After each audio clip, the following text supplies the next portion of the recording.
Welcome everybody to Plat Chat VALORANT, episode 120. And I'm joined here by some friends.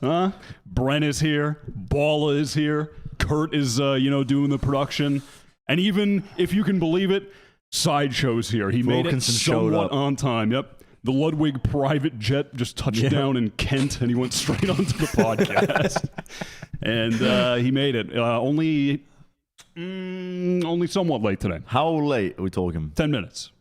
I mean, not 10 minutes, but it was actually less than that. It was maybe I was here 5 minutes. 5 minutes? I was 5 minutes late, yeah. Okay. But he also showed up with big ideas. 1 minute before the show is supposed to start. Hey guys, can we add some things to the run of show? Can we change how the show kind of looks? Can you make it change wider? Can you make it wider? Yeah, I mean, this is a fluid show, isn't it? I thought you'd just be able to pivot on the fly. You could do it yourself if you had the OBS virtual cam. On the fly. Yeah, I don't have that. No, that's beyond me. You don't have that technology? It's not available to you? Okay. No. All right. Okay, Wilkinson. Well, I can't do this show. I can't do this show. I'm telling you, at some point this year, I can't do this show with Wilkinson anymore. By the way, viewers, boy, do we have a show for you. I'm taking a look at the docket, and we got all types of stuff to talk about. What is happening? What is going on, Paulo? Paulo is just in black and white right now. He's going back to the... This is how the world looked in the 30s. This looks like someone has taken... Why does it actually have tubes, too? That's you have tubes. It's like someone's taking like a close-up shot of like a CCTV camera. I'm like, well, and there goes Paulo. You told him about OBS Virtual Cam, and he just decided to create his own... Why? settings. Isn't this fine? Hold on. Let me cook, okay? Okay. Hold up. Let me cook. For the audio listeners, Paulo's being a goofy guy right now. Yeah, Paulo's being a silly little guy right now. If you're listening, there's a lot of whimsy flowing. But yeah, boy, do we have a show for you. And honestly, I kind of just hold on. So here's the thing. Okay, we're going to talk about the Ludwig Tarik Invitational. And the first topic of that, I was thinking like, you guys were there. Let me ask the behind-the-scenes questions. Get the secret info for the people. Yep. Okay? But also, I thought maybe if there was like a funny story or something, maybe that would be the time. But I've heard rumblings, something that happened at dinner. Yep. And that was I can't help myself. I want more details in now. the moment, quite horrifying. Okay. Quite worrying, in fact. Yeah. Well, Wyatt, we've watched a lot of Valorant. It sticks in our head. And Bren was like, I just can't recall any of these moments unless my fight or flight instinct has kicked in. And so I said to him, well, next time we're talking about Valorant then, I'll activate your fight or flight instinct. Oh, yeah. And I did at dinner. Not intentionally, but I did accidentally. And now it's imprinted in his head forever. This event is burned into my retinas forever. I can picture it in perfect detail. Crisp fucking 8K resolution detail. Okay. We went to Hot Pot, Wyatt. We went to Hot Pot and, met up with Jack, who commentates the Overwatch League. Yep. And I was sat there and, eating a hot pot with a chopstick. And I thought, some of the corn has just got cooked. Let me be a silly little devil and eat one piece of corn at a time with my chopsticks. Someone said something funny. Don't know what it was. Can't remember that particularly. And I laughed. I went and just started choking. And realized that it was quite serious, About 5 seconds in, still haven't taken another breath. And you look around the table and people are just, still laughing. Like, it's, quite funny to see your friend choking to death. And then Jack reached over and went like this. Just patted me on the shoulder. Yep. Didn't do a thing. And I was coughing and spluttering, and to the point where I threw up. I just threw up in the middle of the hot pot restaurant, all into my hands. Because you tried to catch it. Shall I do a demonstration? It was a bit like this. It was burnt into my memory now. This one particular moment, that is because it just went from like, Wilkinson's causing a scene again in the classic in the restaurant. Wilkinson. Yep, and to just looking over at Josh, just vomit in his hand. and it's just like, Jesus Christ. And obviously, immediately like, oh my God, are you okay? And he was like, yeah, I just joked. Who started laughing first? There wasn't laughter for a while, but okay. but I had to break the tension somehow. Yep. So I decided a little quip I threw in there, and I'm quite proud of this. Quip. What did you Quite say? proud of this. He at the saved the moment. night. He saved the I night. saved the night because it was quite awkward, at this moment. Josh had almost just died at the table. Yeah. And I went, well, that's not going to put me off my food. And then just took a bite of the Marvel corn. head ass quote. Took a bite out of the corn that just caused so much pain. And then the night went on. It was a night of Jesus. good company and revelry. So. Revelry, Yeah. Dude. That's a funny story. Me not being there, and not having to witness it, and just hearing about it later, I think it's quite funny. But I'm glad that I'm glad you got the corn out of there. But you I'm did. Glad you, I'm glad you. I'm It glad triggered you're okay, Josh. the fight or flight response in my brain because it's burned into my mind now. I can't remember most of the games I've casted ever, Right. but I can remember that Josh throwing up in his hands. I mean, yeah, that is seeing. If I saw Josh throw up in his hands in the middle of a hot pot restaurant, I would. I mean, that is significantly more memorable than like Optic versus DRX.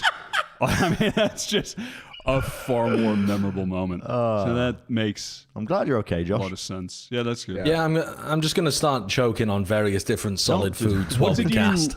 What did you say to the wait good idea. staff? How did you? they- They how didn't did even you, like- notice. They didn't Dude, even. they tried to steal they our noticed. fucking credit cards. Wait, Didn't they? you just left them? You just left them a secret surprise mess to clean up. No. Okay. No, No, they didn't no, notice no. it because It wasn't when the cleanup operation occurred, Jack is a good friend. He immediately Yeah. got up and went to go search for some paper Good lad. towels. Me, I just sat there being like, well, other people are handling it. Josh is a big lad. He's gone to the bathroom. He's cleaned himself up. It's all right. But I look over and the wait staff is like, Why are you looking round like the a fucking corner, Zelda just NPC? like holding paper towels, but unsure whether to go round the corner Right. because I don't know, maybe they just wanted to it's like a bit of an embarrassing moment. Maybe we don't want to confront the man who's just thrown up in his hands, I don't know. But they were hesitant. They were trying to dodge and juke around the corner for a little bit. So they did notice, they just didn't say anything. Okay. I caught it all. I didn't make a mess. He did catch it all. I caught every Except for the last little bits drop. that went into the broth, but Yeah. Well, yeah. We There was cleaned that up there was a real couple of quick, bits though. in the broth, but that was already boiling, so there's no bacteria in there. It's probably fine. Sure. Yeah. Well, now that we just lost half of our viership because of a nasty fucking story. Hey viewers, boy, do we have a show for you today? Boy, didn't these other podcasts wouldn't give you 10 minutes on Josh puking at a restaurant? Other podcasts, dude. Oh boy, let me take a look at the run of show. Jesus Christ. Seriously, there's a lot to talk about, so let's get cracking. First of all, listen, I thought the big news of the week was going to be Drama Wednesday, but it's not. The big news got topped by bigger news because the Sao Paulo format got released, and I've been seeing all types of takes. Anger, excitement. That's mostly the two, actually. Yeah.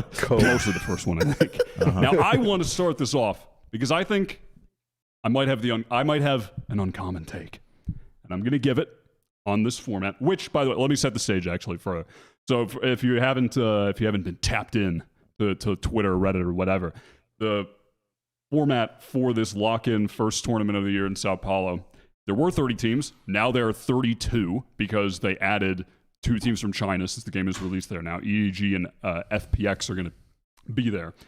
So now there are an even 32 teams, and the format that they've now announced off the back of that is just a full 32-team March Madness style bracket, all BO3s, all single elimination, just a huge bracket. Fuck yeah. Let's go. Oh, you're with me. Okay, because I was going to say, Fuck I yeah. wanted to start this off and then pass the ball to you guys. But I think it's fucking awesome. I saw this and was more excited for the tournament. I think this is going to be more fun to watch. I don't think every tournament needs to be oh, let's have a triple lower bracket with all BO5 so we can really make sure that Rex, Regent, Keon are not the best team here. Let's really give them 14 chances to show it. Like, I don't need to see that. I think this is going to be really fun to watch. And it's going to be fun to watch. Okay. But that's, I mean, they've made that their clear intention is that they're focusing on the fan experience. A lot of people are upset though. Still, a lot of the fans are being like, "Well, the fan experience is like we want to see."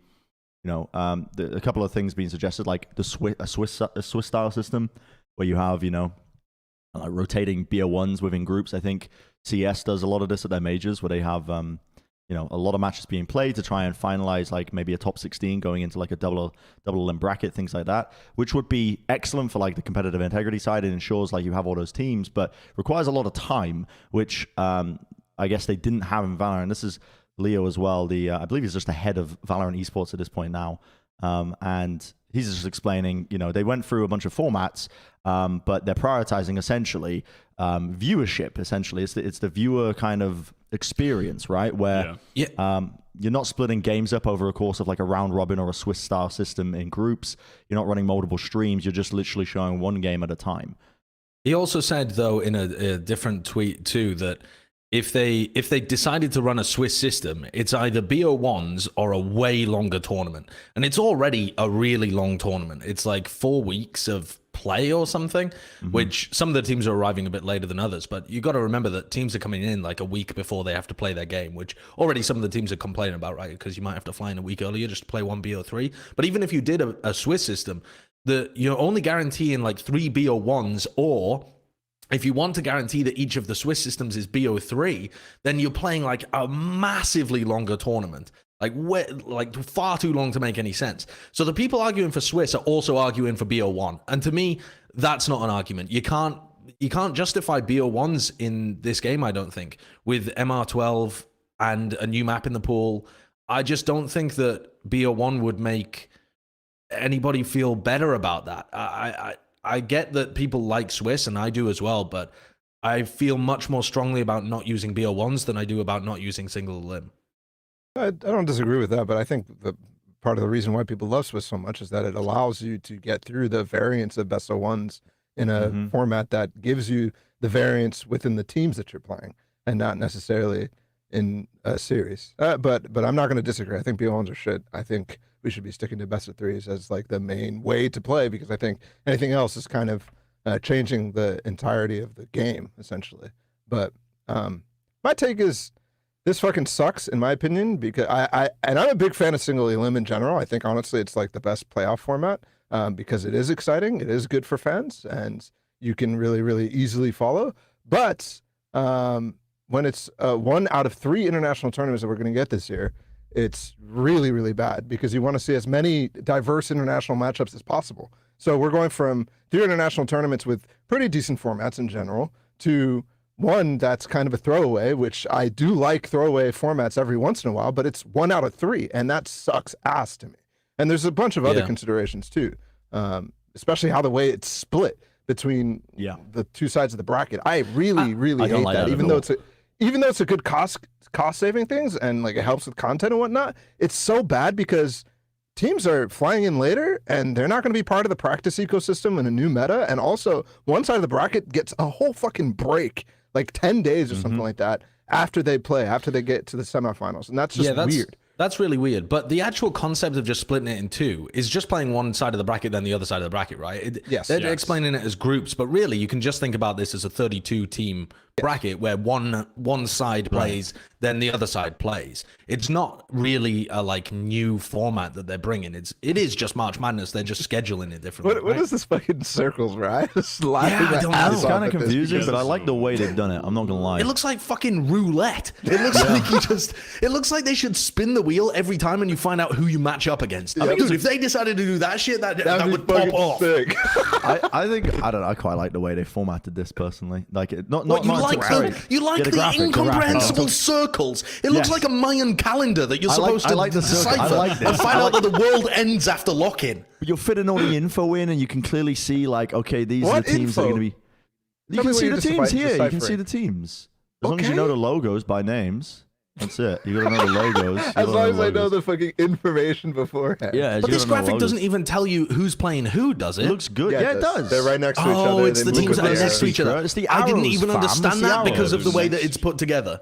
Okay, Yeah, and then it's but then just- I want as the rather tournament goes on, confusing. But that's I okay. want them to fill in those little, the little blocks there. I want them to fill it Yeah. in. you Oh, know I'm what I sure mean? they will. As the tournament goes on. okay, and he okay. Yeah. fills it all in. That Oh, was pretty sick. this is genuinely the first time I've understood what this graphic even means. I get it now. I actually get it. So you go in a step when you win. So you're like trying to get to the It's just center. letting out primal screams behind us. This graphic is this so doesn't make any easy to sense. understand, Josh. It is. It's Holy easy to It doesn't shit. make any sense. I think at a glance, it's. Yeah, I but immediately understood what it was. Extremely uncommon. I didn't understand what it was. just at use first. a fucking I just see a comment. second of critical thinking. Like, No, look I at refuse to. No. I refuse to spend But even Kurt, one of come my on. brain cells. Literally, it's a bracket, bro. Literally, yes, you fucking but see this everything is Valorant. instantly. We are Valorant. We're not giving them 10. We're not giving them 10 minutes on the graphic. Okay. We're not giving them 10 minutes on the graphic. Okay. To go All back right, to keep you, going. Bala's Keep point cooking, Bren. about them with the scheduling in itself, because in case, just to repeat it as well, the way they're playing it is the alpha side of the bracket where all the sigmas are. They're playing for 2 weeks, I think, or 2 weekends, a week. And then they're going to play the other side of the bracket and start that. So there's been some criticisms about that. I think Sean posted a tweet about it being like, it's the criticisms being that, there's been meta developments. Teams get to actually watch the other side of the competition, see what they're doing on certain maps, see what they're playing like. They can prep ahead of time as well and take from that information and then play their matches. Obviously, those games are separate until they then play in the semis, which is I think the third weekend of it. But that is also my biggest criticism currently of that format, and it's clear that they've done it. I think in some side of things because of it's a cost-saving measure, right? Like you have to imagine that where you're only flying out 16 of the teams for the first week. You're going to be whittled down to 2 at the end of that week because it's the single in bracket. You're going to be able to say to whatever hotel you're speaking to. I don't know exactly how this works, but I imagine it's something along the lines of we need X amount of rooms. This is the max end, this is the low end, whatever. And it means that they don't have to hire for the very beginning of the tournament enough rooms for 32 teams, which I think would save a lot of the cost, right? You can. It's a lot. I mean, you're talking it's a lot on practice the cost. rooms. You're talking logistically getting teams around. You're talking not having to do content for 32 teams at a time. You're making it for 16 teams at a time instead. Like there is a lot of cost consideration. Let me give you the layman's counterpoint. $1 billion company. What's your response to that? Every organization and company involved in esports is closing the purse strings at the moment because of just the incoming recession. So some idea of just trying to still put on cool tournaments like Thieves this. are down to 70 Thieves. Whatever the fucking joke I saw was on Twitter.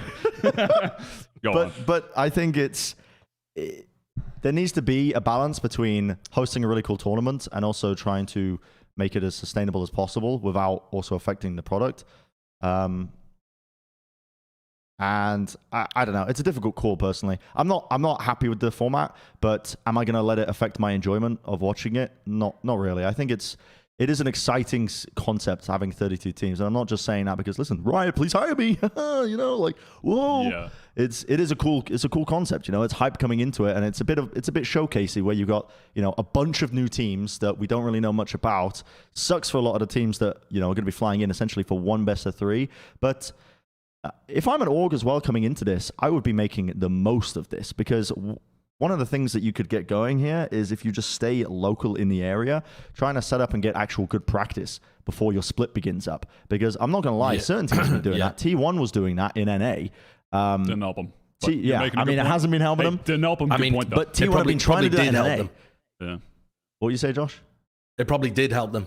I mean, that might be the peak I don't even T1 want that to you think just about watched. that. I don't want to think about that. This might be the better look of them, but yeah. this is my point. It's like a lot of these teams complaining about the BO3 when maybe we should just be looking at as like an opening show match. Yes, of course they want to win. Yes, there's a lot on the line because the winning team gets their region an extra slot at the upcoming Masters event. But trying to make the most of it, I think, and staying out there and getting good practice if you are one of the low end teams that's going to be going out in the first round could be really beneficial, I think, especially if you consider some of the APAC teams. I think the competition in APAC, I would say APAC probably looks like overall, pound for pound, the weaker region out of the other two compared to like EMEA and the Americas. So if you're an APAC team going out in the first round, it's a great opportunity, I would say, to just stay out there, get some practice against the teams that are actually going deep in the tournament that are going to be staying there. For sure. Also, I think for the orgs, from their standpoint, I feel like this is good for them. It's going to be good for viewership as well. Like a lot of the games, because if there was a Swiss system, people like just have multiple streams, have multiple casts with multiple streams. Bro, those B streams with some of these teams are going to get no viewers. No viewers. Like if I'm one of these lower tier teams, because you have to remember there's 32 teams.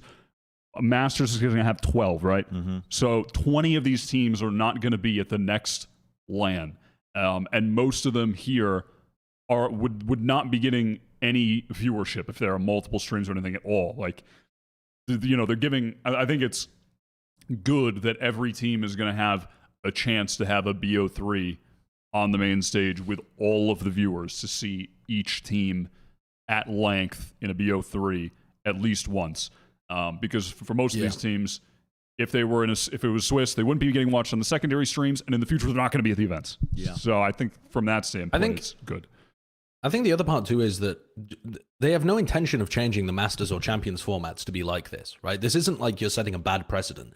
It's just a one-off fun tournament that is kind of designed to produce different results. Yeah, some of the teams have not really scrimmed very much. I mean, we saw Sentinels playing at the Tarik Ludwig tournament where, they clearly haven't spent very much time together. You're not coming into this event expecting the teams to exactly stack up like this for the rest of the year. I think that would be a ludicrous expectation for anyone to come in with, where the winner of this is going to be the winner of Champions, and the teams that are bad are going to stay bad all year. It's just not going to work like that. It's the first game of the year, first event of the year. So I think leaning into a format that promotes this level of like upset results, like the classic March Madness stuff of you can never predict the bracket. It's always crazy. There's going to be someone bonkers that ends up winning it. And you have to take every result with like a grain of salt of, the upsets are going to happen. And having that community narrative about like, okay, did the best team go out actually in like the round of 8 or the round of 16 or something? Like those are actually fun discussions to have too. You don't have to have a format where it's just, the results are the results are the top 10 teams in the world and there is no arguing about it. I think to have some flavor at the beginning of the year is a fun way of doing things. The only thing that I dislike about it, actually, or not the only thing, but does winning this give you some kind of like extra spot in Tokyo or something for your region? Yeah, the region gets an extra team gets to... See, I think that's pretty fucked, because the whole point of this to me is that it's like it's a bit more of a showcase, it's an upset format, that kind of thing. But then you're rewarding the winner as if it is a really in-depth tournament that justifies having a big result at the next one. So I don't think that makes sense. But you kind of have to do that, because then you don't have a second international tournament to decide who goes to champions. Like, invite the Chinese teams again. What? For Tokyo, right? It's about extra spots in Tokyo, is it not? Not champions. Yes, but that influences champions in a kind of grand scheme way, right? Yeah, I suppose, yeah. But if you're just looking at making the format better for Tokyo, I mean, bring the Chinese teams back again and have them unofficially involved all year long. I think that'd be sick. I think they might do that on top of the extra spot, no? I don't know how that would work with it, because if you think it... I don't know. How would you do it? How many teams would you invite? It's not an extra spot. There's 10 teams at Masters Tokyo, and 3 teams from each league are qualifying. And then there's an extra spot from whatever region, so basically top 4 from whoever wins Brazil. It's not a guaranteed spot. It's just an extra. You get the extra buffer for that region, basically. Yes. Yeah. Gotcha. Kurt had some of the tweets on screens. I was just gonna say, I kind of want to look at like what people are saying, and I want to see what your thoughts are. Okay. What is your response to these arguments? Fly to Brazil, have no info on the other team because it's the first matches with new meta and it's single elimination. What an absolute shit tournament to kick off the year, says Chet. How do you guys feel about that? What's your thoughts, Bren? I think he's right. Like fucking. Yeah. Sorry, Bren. No, go ahead. No, Ball, spit your face. We're aligned. It's a completely new meta with two new maps. Not Split is not new, but Lotus is going to be in the pool. I mean, it's insane to expect these teams to be able to pull out anything cool. I mean, all the harbor play that people are risking right now and practicing in scrims, I think is going to go out the window. I think anybody who's playing Lotus is probably trolling at a single elim best of 3 tournament with no groups. Like, you don't have any time to test what is going to be actually good and what the consensus is on the meta at all. So, I mean, he's right, but at the same time, everything else that we say is also valid. It sucks for the players. I mean, I think everybody agrees with that. I think the alternative teams have a good reason to complain with the format, right? Just because from their perspective, it's like, wow, that's a lot of flying, a lot of travel. When you could, spend a lot of that time instead actually prepping for the split itself or whatever else. They're thinking about it from a purely competitive standpoint, which I think is understandable that a lot of them are angry. But I think you've got to always consider, like, what's the alternative here? And I think the most reasonable alternative that was actually considered is some kind of like BO1 Swiss system. And I'm not sure that really addresses Chet's concerns again, where you're again going into a new meta and you're playing BO1s. You don't know what map it's going to be on. You have like huge amounts of variety just in that sense. So I'm not sure playing 3 BO1s actually you can control it any better than 1 BO3. Can you?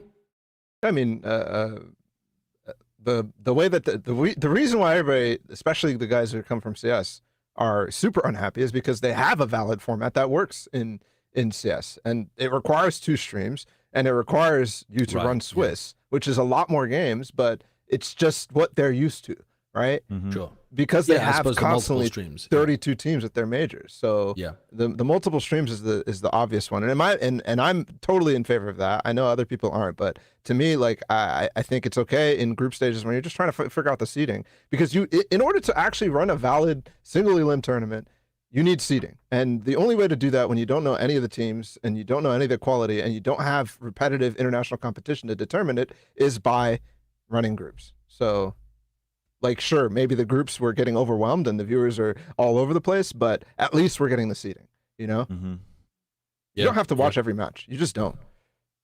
Yeah, I think that's valid. But anything what Chet said is valid too. I just, when I'm still thinking about it, I just, as a viewer, I am just more interested and I am more excited to watch this personally. I just, the high stakes for every match and the high stakes for every moment and every player mistake is just going to make it extremely interesting. Yeah, if this were all the way through. If this were a bunch of Swiss games, I just wait for personally playoffs would not be interested in watching a million Swiss games and a million teams. Well, that's what Bala just said, fine. right? You don't even have to watch groups. Yeah, just wait for playoffs. It's single elim. It's going to be just as fucking popping. Like, and I think that comes down to like a clear difference in what Riot are going for. I mean, Leo was saying that they were trying to put the audience perspective first and foremost, rather than the competitive integrity or like player perspective first and foremost. Because I mean, Bala's option with multiple streams is definitely better for the pros. Yes. But I do think that you end up just overwhelming viewers with, like, you literally can't watch all the games because you'd have to spend twice as long watching all the VODs, and then it's not humanly, well, I suppose it is humanly possible because you just have to stay up twice as long, but it's not realistic to expect teams to watch every game. I suppose you just follow like the teams from your region or the teams you're the biggest fan of or something. I mean, I think as well that people forget, like, when a game is shit anyways, people are going to turn it off. Like, you don't have to, like, that's my point about not watching every game in groups. Like, if a game is shit, you just move on, watch the other. You don't have to watch every single one. You just watch the best ones. And that is definitely a viable thing for especially the viewers that are hardcore. And obviously you're not catering to hardcore viewers all the time, but I mean, it's that, or you're going against the competitive integrity, which And I'd be happy to see a tournament like that if they do another big tournament, big in size of team, the amount of teams there rather. I would absolutely like to see that in the future. But I'm totally cool with seeing this March Madness crazy ass bracket tournament as a one-off thing. I think it'll just be awesome as a one-off thing. This, it's not. I'm gonna ask like you guys said, it's not a precedent that has to be set. Y'all need to at the end of the year, we'll come back and see if we actually got enough fucking international matches to be happy with. Because I'm gonna tell you right now, we're gonna be fucking hungry at the end of the year. We're gonna be so hungry. I think that's super possible. Just because there's no second Masters event this year, I think you're completely right. Because this really is just a one-off event, but it's taken the spot of a full Masters event. Right. Right. Okay. Well, I feel like, does anyone else have anything? I mean, it's a big topic, but I feel like we kind of covered the bases here. Just a final say. Are we talking about the Riots. Chinese teams? Oh yeah, I guess we could talk about them briefly. I mean, do you have anything you really want to say? I mean, it's cool that they're there. It's cool that they got invited. But just a little bit, because I feel like since people might only know of EDG because they played at Champions, EDG have actually made a couple of roster changes, and it seems like it's hurt their team a little bit because they are now probably the second best team in China rather than being the best. They've lost quite a number of matches recently. I think people will remember this team as like pounding their way through the, what was it called? East Asia LCQ. They didn't drop a map. They absolutely smoked everybody that was there. And then kind of since then, they've made a couple of changes. So they were playing with nobody, who they've now taken out of the roster, although actually it looks like they were playing with him most recently too. So maybe they've got a bit of a rotation going or something. But they were, for a while there, they were playing with so they full-time replaced Smoggy for Life. So Life was their jet player who, if you remember back to Champions, he wasn't able to play the first game. So Smoggy had to come in, and it made their whole system a little bit wonky. So Smoggy's come in to full-time replace Life. And then they had a period of time where they weren't playing with nobody. Instead, they were playing with this guy, Arbo. And that really surprised me because nobody's sick. But actually, I'm looking at the most recent games that I haven't had a chance to watch yet. And it looks like he's back in for the team. So maybe that was a short-term thing. But while they've been kind of figuring out their roster, this FPX squad, who FPX have now full-time committed to, this org is now going to be a Chinese organization since the release of the game in China. This team is now, I would consider them based on the results, the best team out there in the Chinese circuit. And they've been competing for quite some time, but they weren't really able to break through. Like most people were looking at Tales of Eastern with Edward and maybe Enter or something. But these guys are really strong, and they're on a bit of a heater at the moment. Haven't had a chance to catch the games and like figure out who the stars are or anything like that, but I'm interested in taking a look at them, because anyone who's consistently beaten EDG, even if they're, looking a little more wobbly, it's got to be a fairly decent team that has some upset chances. This has been the Wilkinson Report. Yeah, that was an interesting development. Thank you, Josh. Live from China. Thank you, Josh. The underground of China. And then I'll watch some VODs and I'll be able to tell you actually what's going on. Now he's going to drink his peanut butter. Yeah, it's a little soup. It's a little puree soup. A bowl of peanut butter. Hey, I mean, it doesn't fucking surprise me after the fucking... Dude, I don't know. They're going to put crazy stuff in Kent. What's going on? Is Kent a terrible place? I saw a meme that was so like... rich. Oh, really? Yeah, it's very rich. I saw him... Oh, okay. So it does make sense to you. That's where you live. All right. I'm in the opposite end of the country from Kent. Bourgeoisie. If you looked at I'm going to look it up, right? You don't have to wait for me, but I'm going to look up the average income in Kent and then the average income where I'm from, and there's going to be a gulf. Josh has come in and single-handedly brought up the average income by several bands. This is when Josh realizes he's out of touch. Yeah. Josh, did you get the Royce to pick you up today, or the Rover when you landed? When the PJ touchdown. Yeah. Apparently, the average salary in Kent is 12% lower than the average. So that's... I didn't realize that. I thought Kent was a fairly well-off place. Some parts Apparently, people are poor in Kent. Yeah, but it's probably like Gloucester and Gloucestershire, I guess, maybe. I don't know. Like, because the county itself has a lot of rich people that have, like, country homes in the Cotswolds, and then Gloucester itself is just a shithole. Because I saw a meme came across my timeline that was like, "Stop complaining about your life. There are literally people that live in Kent." I don't know what that means, but it stuck with me. All right, it's Drama Wednesday time. Yay! We're gonna talk about this. We have two Sentinels topics today. We get to talk about old Sentinels, new Sentinels. We're bringing in the viewership. Let me set the stage. Okay. Let me set the stage. Here's my plan for this. Okay. I'm gonna give all the info what's going on. I'm gonna pass it off to you guys, and then I want to ISO the play. Okay, because I actually have a lot I want to say. Okay, that is going to drive this conversation into the next portion, the next level. I'm taking this podcast to the next level. Okay. So, all right, I kind of want to go back a little bit. If you remember, early in the year, maybe end of 2021, even.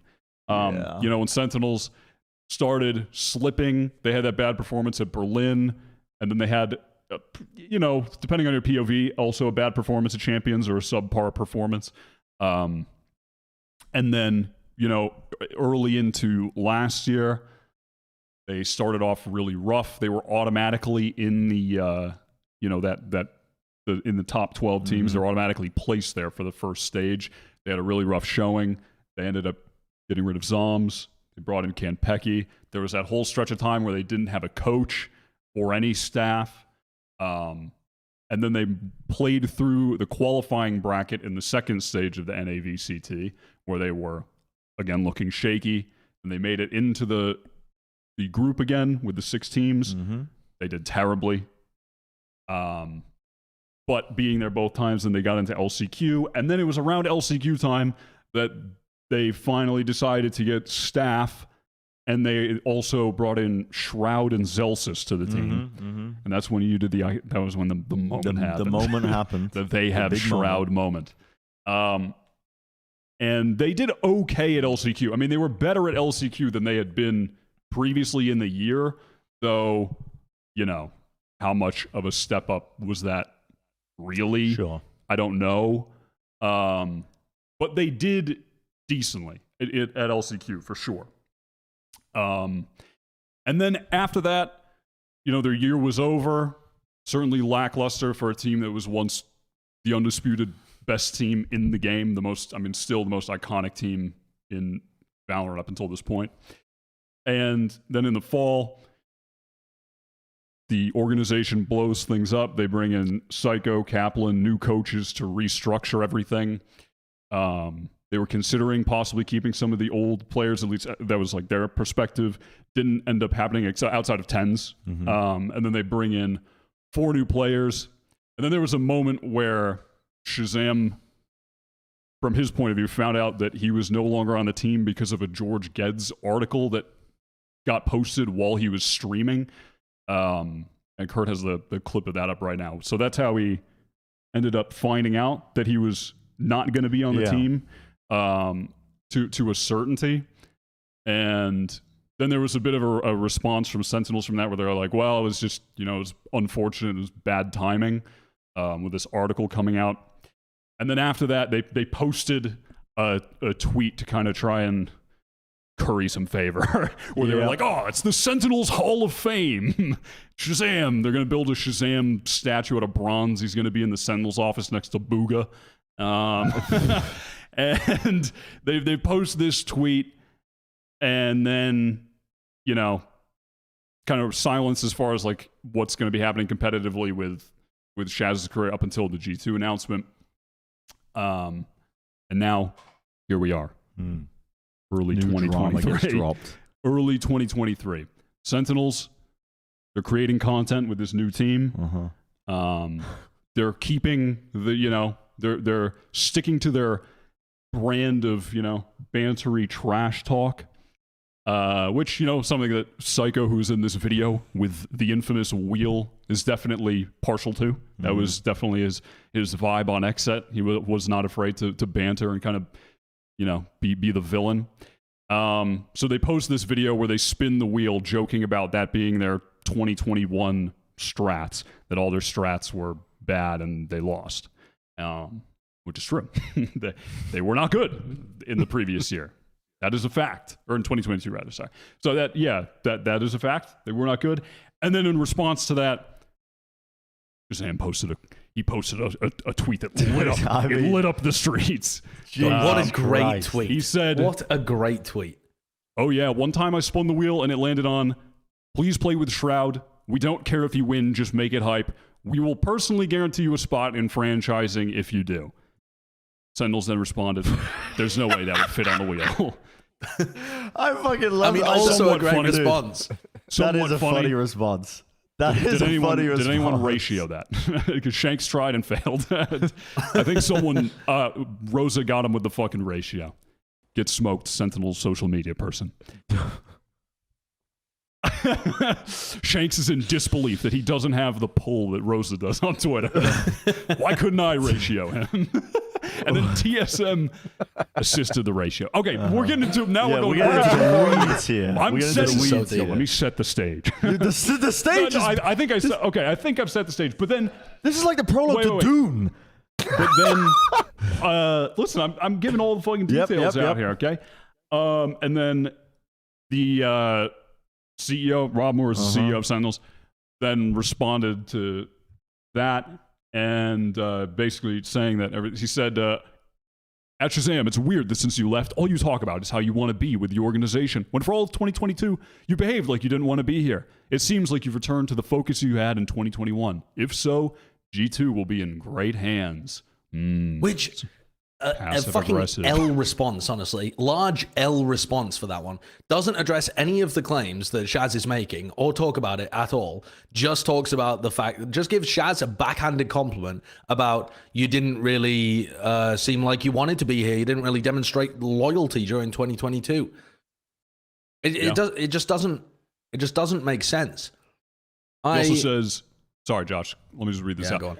Do you believe everything that people post on Twitter? He also found out while streaming that he wasn't being offered a new contact from @George C. Ged. Did you believe that also? LOL. Yeah. Thoughts, Bren? Should I read this also? Yeah, read this next one. And Read this then next one, because I haven't Shazam seen this. fired back. Are you actually going to deny promising me a spot if I did you this quote-unquote huge favor? You can own up to it and do better. Don't lie to your players. Best of luck to you and your new team. I like how they're both firing, but then they both have to be kind of nice. And they're like, Wait, what? you'll be great next year. And then he just says, I did. Rob Moore responds, I did not. Okay. Before I say things about my opinions, I'm setting the stage. What are your thoughts, Bren? I want to have a little rotation. Dude, I mean, clearly Shaz feels hard done by here. But if there's one thing I've learned in esports is like, don't trust anything until you get it on paper. And so I don't doubt the claim. Go on. Don't trust anything unless it's on paper, which some of us here know something about. But yeah, Shaz clearly feels very hard done by, which I think I'm trying to put myself in Shaz's shoes, right? I'm a driven individual. We're in a team. It's early days in the ecosystem. There's not too much in terms of the way of coaches. The teams play a run. It does very well, blah, blah, blah.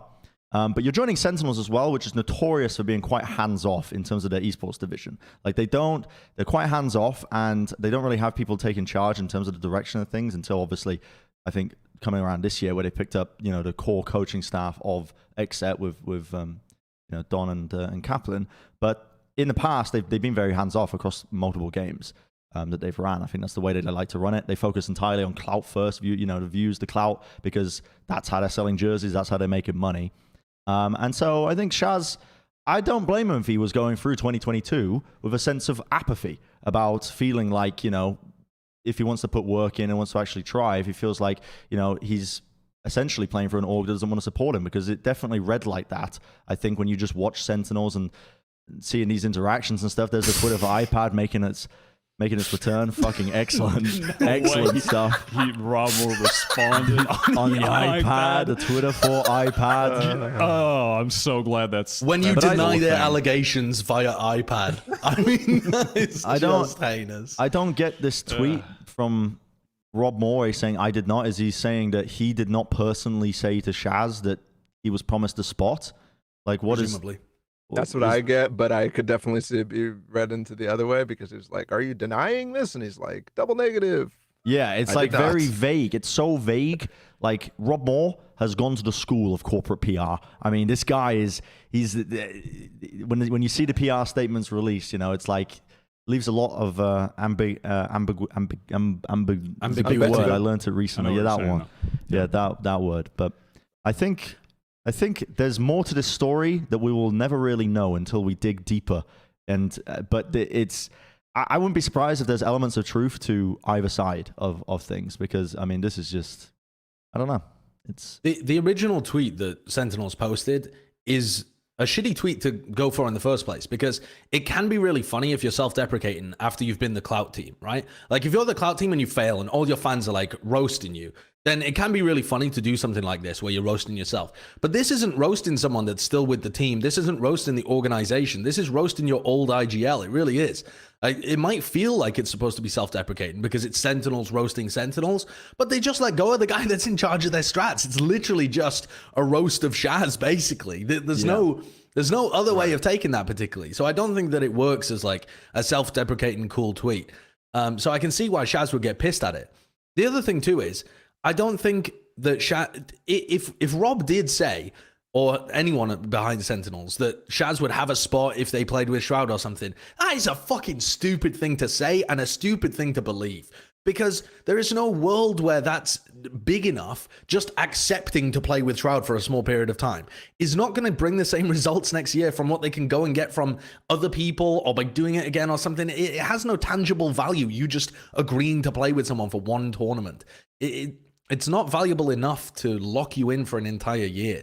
So it doesn't make sense. It's the kind of thing that I could imagine somebody in the suits saying as a throwaway comment and then realizing afterwards, oh, fuck, shouldn't have really said that because we're not going to hold to it at all. But I just don't think that it would have... I can't really believe that Shaz, after his long time in esports, would have seriously thought that he could hold them to that either. Unless this was something that had been long-term discussed and, they'd sat down and they were, saying in multiple meetings that they were definitely still looking to be with him next year, that kind of thing. I just don't think one tit for tat, you do me a favor and I'll bring you on next year. That isn't the way that a big organization is going to work heading into a partnership system.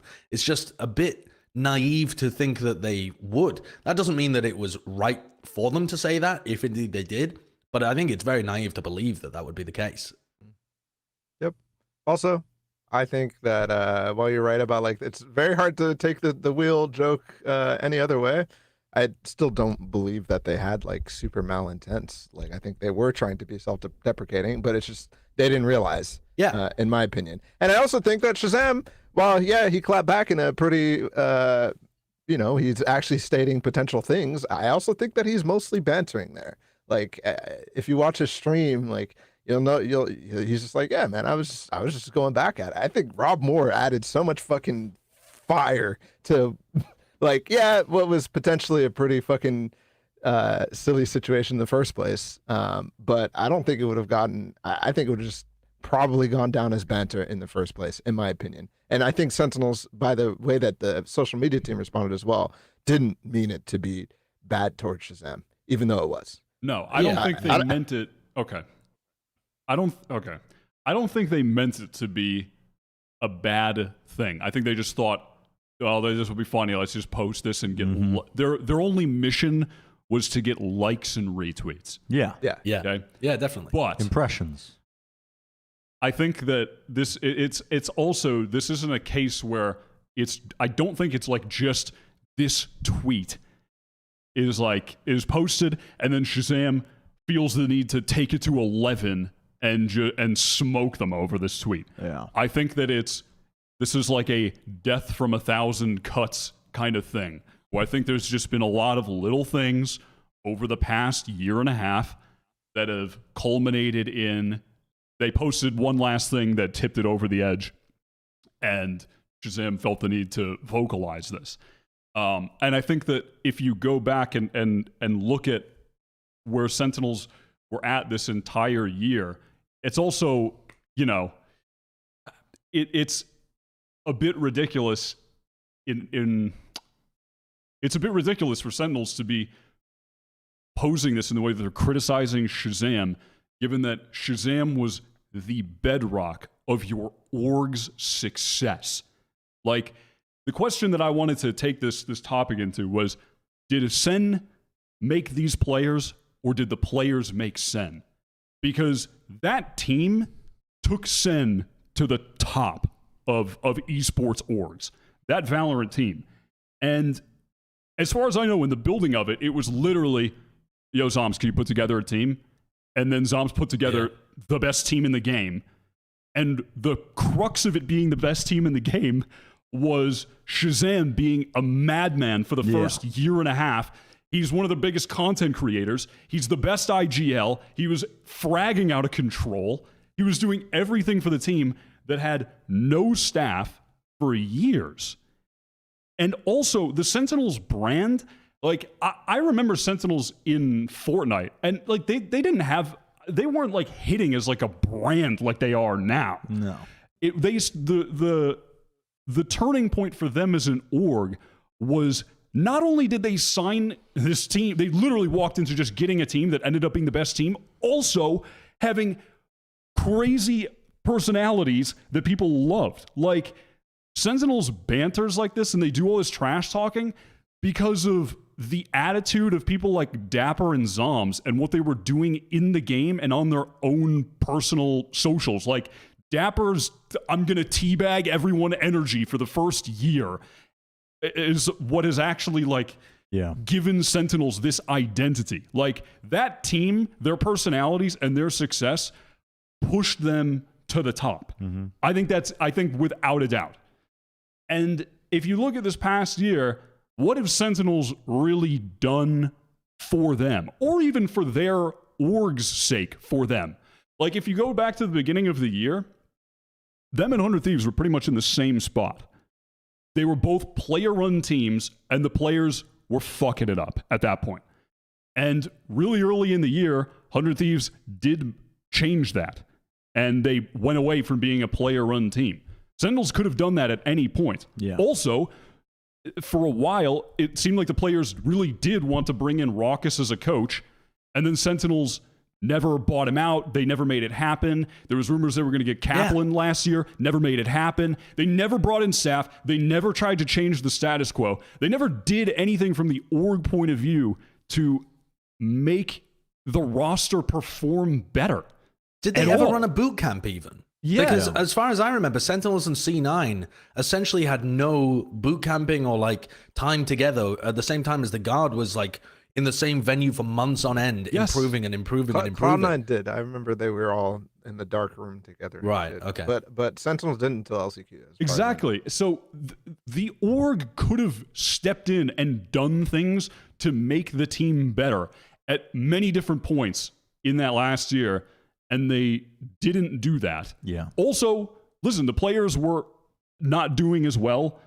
They were having a really rough year. And it's very possible that some of that could have been burnout. I mean, I think it's super likely that a lot of that was, at least from Sham's point of view, burnout. But so then they're floundering for the first 6 months. It gets to LCQ. Finally, Sentinels make changes to bring in staff. And then if it's true that they just said, yo, we'll guarantee you a spot if you play with Shroud because we know it's going to be hype. We know we're going to pull insane viewership. This is going to like shut down the esports scene. Everyone is going to be talking about this and tuning into this. Again, they're not doing that with intentions of making the team as good as possible. Like, there are obviously other players they could have gone for instead of Shroud. So it just, I understand why this whole stretch of time led to the boiling this point, boiling right? point. Yeah. That's my I can wider hard point. empathize with Shaz, I think, as well, because I mean, I've never been a pro player, so I don't know from this perspective where Shaz is coming from, but I've been in a similar situation, I think, with being part of the Overwatch League. You're commentating, you're going into the years, and as years were going on, resources getting pulled back, budget gets pulled back. You come into it, fresh every year with new content ideas, new things that you want to put forward, ways to elevate the product, stuff that makes you care. And then you get told, like, the general sense of where it's like, either you're talking to a brick wall or there's a general sense of apathy on the org side. Sentinels have always given off that feeling of like they've left it in the players' hands entirely. And so I don't blame, Shaz if, what Rob's coming back at him. Shroud is just catching strays through this entire thing, by the way, as well. He did pretty well, too. He did pretty well. He tried his... But he did pretty well in the context backhand of being a content creator, which was why everyone was surprised that he was on the team to begin with, That's like... And when Rob's giving this backhanded compliment, being like, "Wow, you clearly have the the drive or whatever it is, the energy that you had in 2021 instead of what you brought us for 2022." Like, I don't if that's true, I don't blame Shaz for that being the case. If you feel like you're essentially working with an org that doesn't want you to excel, that isn't making the same moves that you see around you. You got to take all of this with a big grain of salt on either side, because it's a lot of, he said, she said at this point on both sides of things. But I can definitely understand Shaz's point of view. Yeah, now that you guys are talking about this, it boggles my mind that as an org owner, you could be happy with having one of the most successful players of all time in terms of content creation, in terms of fucking playing, in terms of IGLing, of all the stuff that Wyatt said, and be happy with having a sour relationship with that, rather than putting all of your efforts to making sure that that guy does not burn out, that guy continues to be a shining light for the next few years for your org. That to me is crazy that that's like okay for him, right? Even now to like be throwing barbs at him or whatever, like deliberately stoking a shitty relationship with still one of the biggest streamers in Valorant and someone that's going to be, playing, maybe competing against you in the future if, G2 gets into Ascension or someone decides to take a chance on him or whatever. Like that, it just doesn't make sense. It doesn't make sense, man. No. Yeah, it was very weird. Yeah, there's just so many weird little things. Yeah, and then like the day after that, then Sentinels, I saw they announced their new Halo team. They didn't initially, I don't know why, they didn't post the announcement on their actual account. They had one of their staff announce it on their account. And then the CEO quote tweets that and makes it a subtweet to Shazam about Shroud. Wait, I didn't see announcing this. their new Halo team. Wait, what? And it's like, dude, it's just so crazy to me. Welcome to Sentinels. If you support Shroud, it'll be a good run. Quote tweeting the announcement that wasn't posted on the Sentinels account for their new Halo team that they then announced like 6 hours later on their main account. Because I don't know, people were like, why didn't you announce this on your main account? They need to take the keys away from Rob Moore's Twitter. They need to take the keys out and don't give them back to him, because I feel like Rob's got this idea that he's got the same like grit and edge as the social media people have managed to, hone over the last couple of years. And instead, it's just a train wreck whenever I'm looking at it. It's just, you hire staff to do the stuff, the PR stuff for a reason. Just don't tweet. Just don't tweet. Yeah. And also, you're not Zoms and Dapper and the guys that made your brand that and the draw that it is. Like, they're just trying to adapt the personalities of these guys that seriously push them to the top of esports. Like, they, by the numbers, they were the most engaged with org of like was it 2021 or 2022? I think it was 2021. I remember Probably we looked back at that. when they were at peak. Yeah, it's like, I don't know. It's crazy to me. So basically, I understand where the frustration comes from, even though it's a bunch of little things, but I understand how that builds up and is super frustrating. And orgs just drive me crazy. But they stick to posting like that. Stick to those. That's fine. Stick to posting that. But post that, but say Twitter for iPad, and then that's just great. That's fantastic. That is just great. All right, I'm going to take us to greener pastures. Okay, the Ludwig Tarik Invitational was fucking awesome. This is great. That tournament to me was like, it brought back the feeling I had watching the Ignition series, which I still holds a place in my heart as one of the most entertaining times to watch Valorant. I love tuning into the weekend tournament. And it felt like that. But I want you guys to give me all the behind the scenes info. What was going on? It was just dope. What's Ludwig like? You act like this fucking behind the scenes, bro. We were on the couch the entire time, just fucking like literally on camera. There really wasn't much behind the scenes stuff, but it was one of my favorite events that I've ever worked, because it was the old school feel of like very casual, very laid back esports events. The production was dope, pretty much across the board. It was just sweet. It was laid back. Like, I have never worked an event as well. This is such a silly thing that people won't care about, but holy shit, I've worked so many events with just like the green room is like 2 chairs and a tiny TV where you get to watch the games in the meantime.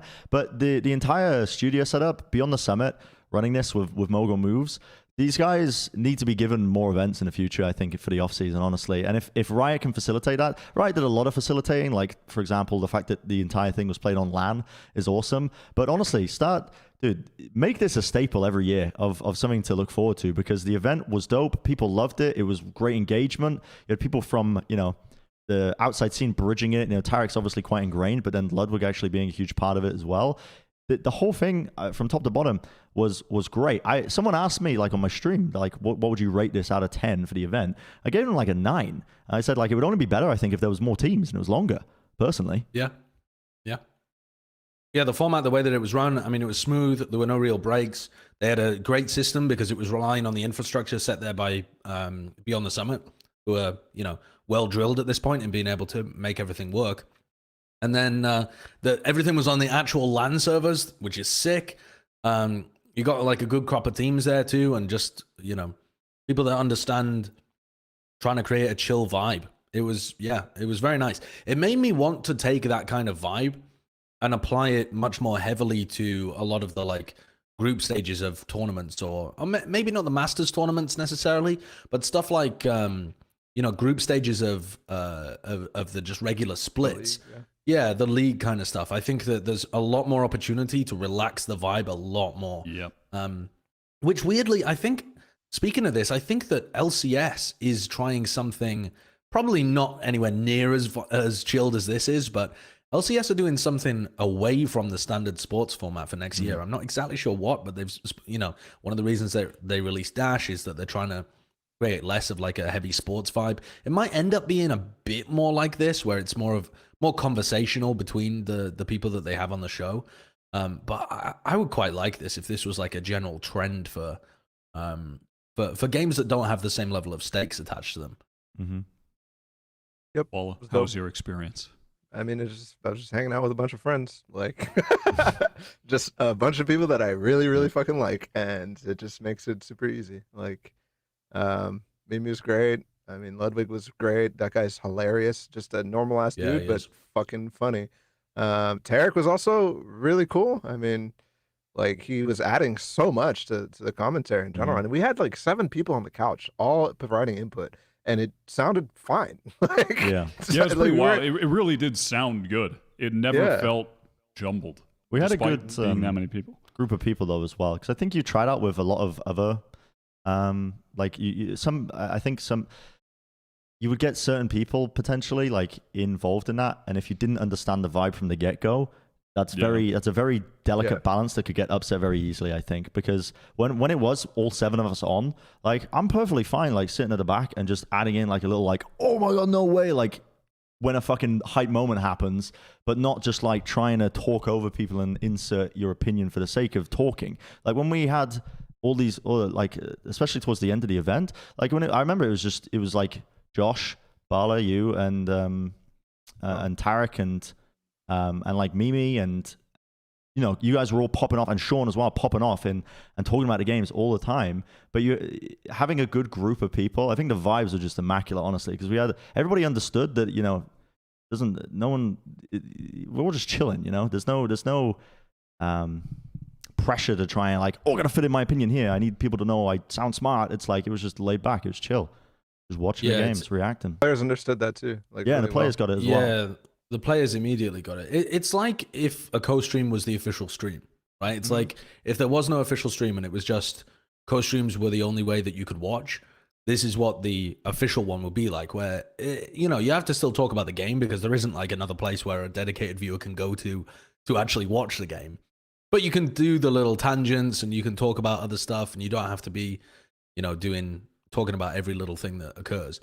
So it helps to have people that have co-streaming experience, which everybody there does. You understand how that differs from traditional commentary. Talking about like how easy it was to do as well. I was when it was announced that it was being a co-streaming event, I was partly looking forward to it and partly a little bit wishing that it had been a bit more traditional, because I was I've taken a break for a while, just after my brother died, just trying to get back into things very slowly and not really had the same level of motivation and stuff. And so this, I was originally thinking, shit, it's just a co-streaming event. It's not actually going to get me back in the swing of casting or anything. I would quite like something to warm up before we go into the whole year. But actually, it was extremely good for me, because I just was able to sit down. If you're not feeling it, you've got tons of other people to pick up the slack. If you are, there's so many different ways that you can pop off being creative with what you're talking about or what you're doing or anything. It was just the easiest event to slide back into. And massive credit to the tournament organizers there too. And just Ludwig and Aiden particularly, who's on Mogul Moose for like just having essentially the whole vision behind it as being like this anti-tournament basically. Bro, we had a call time of like, what was it, 30 minutes before the show went live? Like, Yeah. It was fucking goated. It was goated. It was Show like, up and go live. no, seriously, it was like, there's no, because you work events, you know, big professional polished broadcasts, like you work for VCT, they want to make sure all the bells and whistles working. We're showing up there like hours in advance because you got hair, like makeup, 3 or 4 hours before you go live. hairs, makeup, everything needs to be done. No, it was like the call times 45 minutes before, and it's just, it was very, very chill, laid back vibes. I think, huge credit to Beyond the Summit and Mogul Moves for the running of a very excellent tournament. I hope it becomes a staple, honestly. I really do. Yeah. Viewership was good too, so would be surprised if that was not the case. But let's talk about the tournament. The Guard took it down. The Guard showed up. They were hella consistent. Trent was looking nasty, and they took it down. Oh, I forgot actually. I wanted to do, before we talk about the Guard, we have the little MVP of the tournament. What's up? Yeah, we're going to do that at the end. And it kind of leads into this one, because I have a feeling most of us probably picked somebody from the Guard, and it's probably Trent. Or I'm just speaking for myself, but I am interested in seeing who we have as the MVPs of the tournament. Well, you're going to be surprised, Wyatt. Yeah, I actually went The with reveal. Oh, okay. We have triple Trent. Josh has picked Trent. I have picked Trent. Ball has picked Trent. And Brent has gone with Hayes. I went with Old Man Hayes. Pick. Yeah, he had a great tournament. I thought everybody would go for Trent. I took a gamble, and I'm glad everybody did, because I think Trent would probably be the number one choice. But honestly, Hayes had a fucking phenomenal tournament for like. Yeah, he did. Old Man Hayes, honestly, the cobbler himself showed up, and the guy popped off. Honestly, he was great. He went crazy numbers wise. He was making good calls. Particularly, I like TSM's adaptations as well over the course of the tournament. I mean, there weren't that many games, but they were getting better and better. In the games that they played over the course of it. So I put down Hayes as my MVP for the tournament, because I think you can attribute a lot of that to him. I don't even think Hayes is that old. We have to stop with these esports old That's narratives. ridiculous. Fucking Tom Brady is still playing. He's like 60. I swear to God, we spoke about this on the other episode, the previous episode. Did we? At some point, yeah. I think we I'm sure talked we did about at it. some Like, age isn't the thing that, like, you don't just reach the age of 30 and your reactions to something like slow down to a crisp. That's not the thing that stops you. It's the passion of the game. I'm saying it in jest, because literally, oh, no, I know. We're comparing him. The other MVP is like 19, 18. Yeah, absolutely. So like, it's said in jest mainly, but he's 33, but But he's handsome as fuck. he's handsome as fuck. He's a good looking guy. He's got that passion about him. He can click on heads. How old is Tom Brady? 39, isn't he? What is he? In his 40s? Listen, if Tom Brady can play, if Tom Brady's going to play next 45. season for the Raiders, Hayes can keep playing. Dude, I mean, that's all. That's all I'm saying. It's out of control. Okay. Let's talk about the Guard, though, winning the tournament. Trent, MVP for a lot of us, went crazy, especially that split game. He was demonic on the Viper against Sentinels at the end of that first day. Before I want to talk about how we feel Guard ranks among the franchise teams, but first I just want to get the thoughts on their victory here. This is the year. How impressed are you by this victory? I think this is the year for the Guard. I think when you think about, firstly, pretty impressive, but also kind of understandable. I said that when we were going into the preview of this tournament, I thought the Guard would be favorites to win it, and they did end up taking it, obviously. But we're moving into, like, honestly, all the strengths of what made them a good team in the past. Like, when I think of how well they had, like, in terms of their setups with KJ setups, and how well their defaults are really well thought out, surrounding around net playing that role. And they did take a hit, I think, when they moved into a bit more of the Chamber meta. Well, now Chamber's out of the picture a little bit. I think the Guard should be shaping up to be a real top contender moving forward. Tex, I think, also played pretty well. I think might take a bit more to going. I think in terms of the raw, if you had to compare him to Sire player, in terms of raw skill, Sire player still would take the cake, I think, just individually. You can just see that even from the T1 matches that we watched. But, Tex, I think, has come into this team. The core's already there. And I think the Guard are going to be able to pull a lot from what they were doing early on in their real reign of dominance previous to Chamber, and probably find a lot of success in the coming year. Yeah, I think the meta is just a great one for them right now. Yeah. It allows them to go back to what was working so well. I also don't think that I don't think that if Tex doesn't pick his game up to being, Ascension winning level, because I don't think that's where he's at right now, but it's still really early days with the team. But even if that doesn't happen, there's gonna be teams that drop out halfway through the year or not drop out, but they're kind of out of contention or they're not, looking as hot for it, where you'll be able to pick up players if you're in that kind of spot towards, the latter third of the year. So I don't think that's worrying for any guard fans either. Maybe it just puts a bit more pressure on Tex individually. I think that even if he doesn't go like insanely crazy towards the end of the year, I still think they have a shot at making a run at it. Yeah, yeah. Like I don't think you need Tex to be fucking tens in order for the guard to make it through Ascension. I think that's probably expecting a little too much from him, but I also think that he fit pretty well in the team. I think he actually had a little bit more freedom than what Saya player was doing. I don't know if that's because Saya is a little bit more of a passive player, which probably is true. But I really enjoyed, especially the Pearl matches that he had, where I think maybe the strat book was a little shorter stacked for the guard, where he had a little bit more to go for. But Trent is just crazy, guys. I mean, this guy leveled up. Honestly, I kept saying it during the event, but I really think he leveled up. He got better following this year or the last year that they just had. And I think everything that he was good at last year, he's still fucking phenomenal at, which is fundamentals, which is gun skill, which is aim, all that stuff, which I think comes out of being a ranked demon, is now buffered by, on top of that, having really, really good team play and also insane utility, which shows because he plays an initiator role. So this team is super scary, like super, super scary. I love the mid-rounding improvements that they've made. The players were talking about it. You could see it in the game as well. And this round actually too was like a post plant on the fly call, or maybe not on the fly actually, because they did say that they had planned it beforehand. Josh called it in timeout. Yeah. It was a coach call that they wanted to flank more in the post plant and go double cat. But just the input from Josh that's been translated through Valen is clear and obvious to see. And that doesn't mean that MCE was shit either, because they're working on a great foundation of stuff that MCE put down that they're able to go back to because it is a similar meta too. So it's just a great spot for the guard to be playing it. The only map that they ended up losing the whole event was Pearl, right? They lost it twice in the opening game.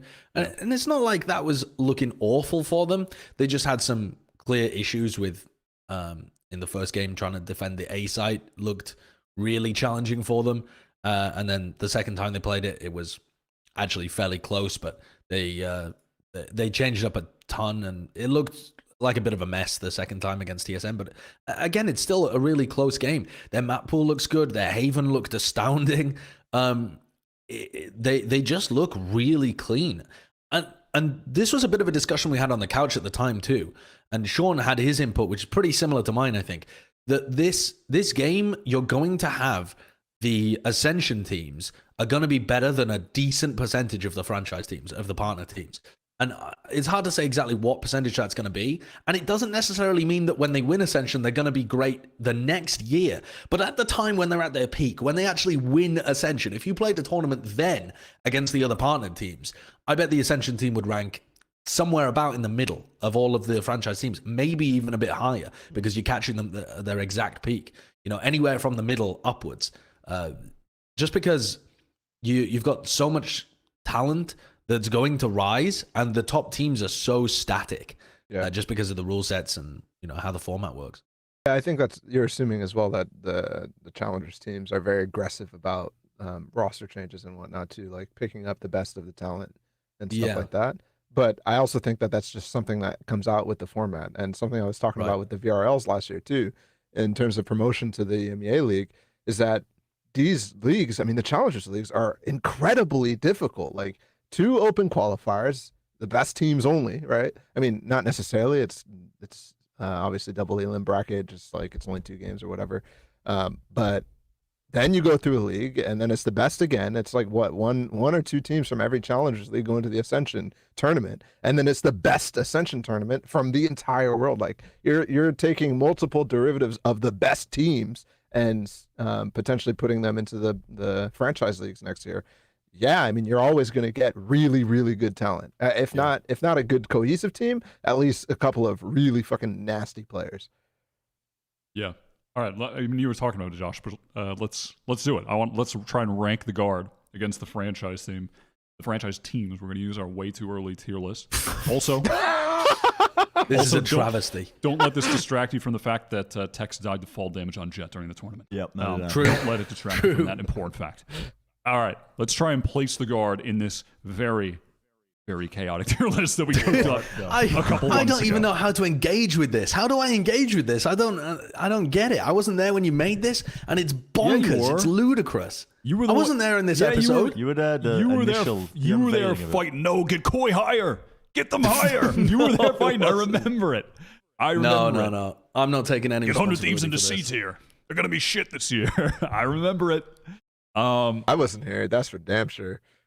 I think This is Okay, all right, I think guys, the God don't of- judge the way too early tier list. This is about it's a general outline to try and place the guard where you think they would be at. Okay, so first of all, are we thinking S tier? Are we thinking A tier? B tier? What's your initial response, Josh? my initial idea would be like top of B tier, something like that. But I haven't quite looked at all of the teams that are involved here. I think there's so many great franchise teams that it's very unlikely that they would be S and A tier if they played a full year in North America.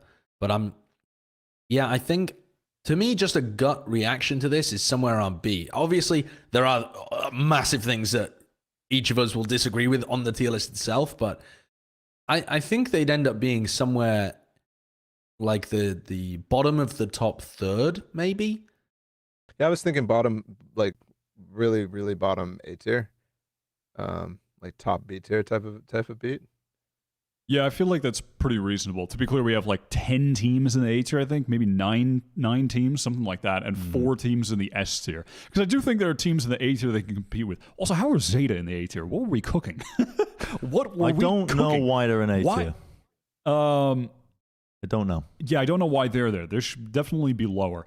But I think they can definitely... I mean, also, if we're talking about right now, in this moment, I think there are definitely teams in the A tier. They would be, at the very least, definitely. pushing to the limit. Well, Like I mean, a they new beat Loud, Sentinels, right? Paper Rex, obviously Sentinels, yeah. I think they could compete against Leviathan. I think a lot of those teams they'd be competing with. So I feel like you got to put them somewhere in that yeah. mix. Are we talking like right now? If they were competing Let's right just do now, right now. or just with okay? Let's just do right now. I think you would have to put them at least middle of the pack in A tier, just because they have the same core. It's a good meta for them, and they're pulling from more practice than a lot of these teams as well. You got to remember, one of the reasons why the franchise teams didn't do as well in the tournament, why Sentinels and T1 didn't do as well, is because, well, I don't really know much about T1's practice situation. I think they have been practicing a while, but Sentinels have only been practicing a week. And even still from that tournament, it was undisputed. You could still tell the player quality individually was there. They just needed time to actually develop as a team. So, I mean, immediately, I think that the thing that would set apart the guard from everybody else is the fact that they actually have been putting in a lot of practice together for longer than some of these franchise teams. If the guard played in lock-in, I reckon they get to the quarters. Yeah, I reckon they make, I think like- that's a good estimation. I mean, that's such a silly statement because it completely depends on how the bracket would play out. But Yeah. like an average bracket, I reckon they're going like 2-1 against the average people in franchise. I think there's more teams that they're going to be able to beat than they would lose to currently. Yeah. That's my gut feel, because I feel like the partnership teams are going to get better as the year goes on. They're long-term projects. And as we saw from this event, even the ones that look super promising, like Sentinels, still have massive gaps in their gameplay right now. Even if Sentinels have been bracketing together for more than a week, even if they'd been together for a couple or 3 or something like that, they could have still been behind the guard. It's not a ridiculous thing to say. I think I agree with that. Also, guard should have been a franchise. I keep saying it, but Yeah, I got a lot of content questions. game is fucking, Yeah. A lot of fucking questions. up there. Wire guard non-franchising is definitely one of them. I mean, you were talking about Sen, Josh. Do you think, in their performance, was acceptable? Well, how do you define acceptable for a team that's only been together for a week? I suppose that's really the crux of the entire question there. Because well, how would you define it then? Well, I think what you saw was good individual performances, and not much team play, not much strategy behind it. And I think that that's obviously going to improve. But what concerns me really, I'm going to be honest, I left much more concerned about Sentinels at Sao Paulo than I did enthusiastic about them. Because of the games that they played, and they didn't play a huge amount of maps. They played, 5 maps? But especially after the first day, and I said this on the couch as well, a lot of those were just kind of... They were playing compositions to win the tournament, not to practice for Sao Paulo, is how it felt to me. And that's not useful at all. That double duelist shit, for sure. Yeah, the double duelist stuff. So we're watching them play on Split here against TSM, but even before this, right, they play on the Fracture comps looked serious to me. Pearl, they were playing Jet and Neon. I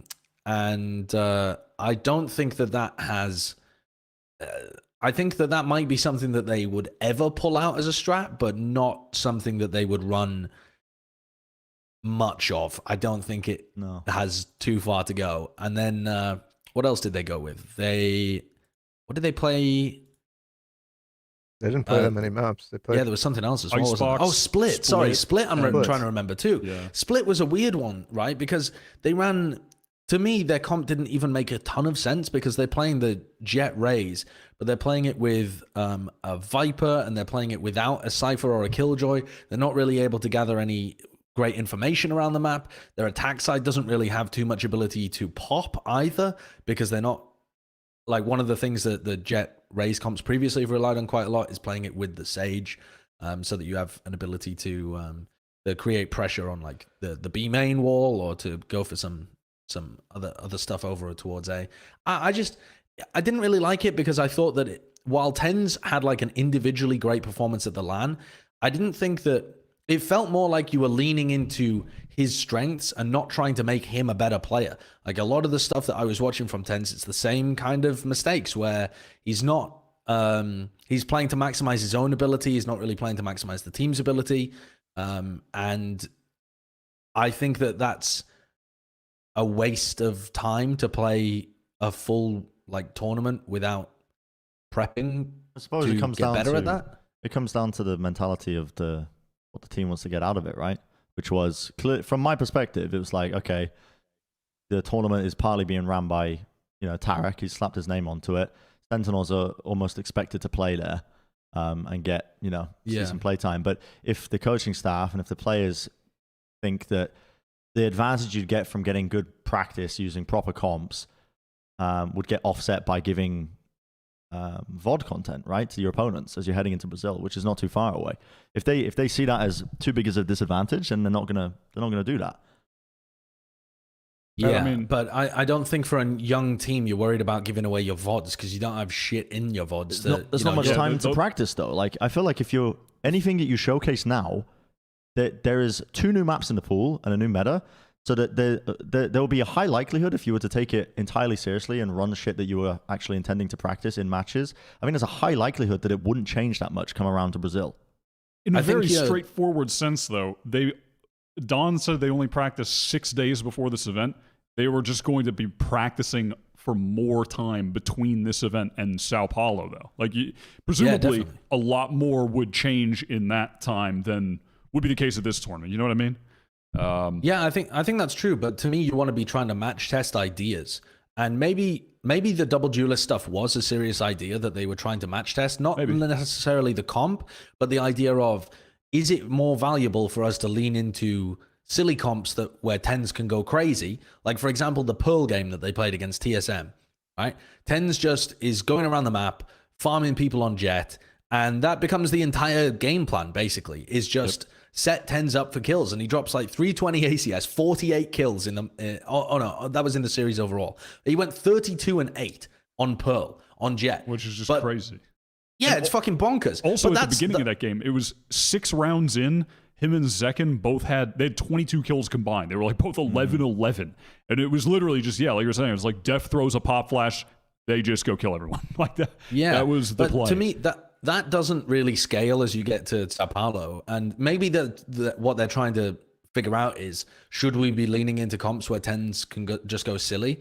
But I think the reason that worries me is that that's basically the only way that tens has ever found success, and I think he's got more to bring out of him by actually fitting him into an environment where he's going to be adding to the team overall rather than having the entire team set him up. Let me ask you this then. For you, what would have been the success criteria for Sentinels coming into this tournament? Because for me, it was I want to see Tens obviously be a lot more flexible, but I also want to see his form be high. And to be honest, I think they checked both of the boxes, because his KO, in my opinion, was quite good on Fracture, which seems to be like the most.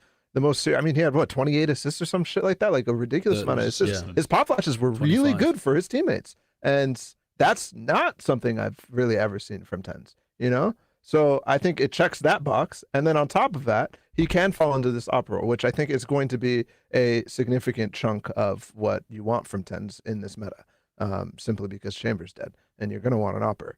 And if you have tens on it, then that's great. But I don't think, and you're concerned, Josh, right? With like they might just try and lean into all of tens' strengths and not really, playing intelligently or trying to improve that aspect of the game. I don't think that's the case.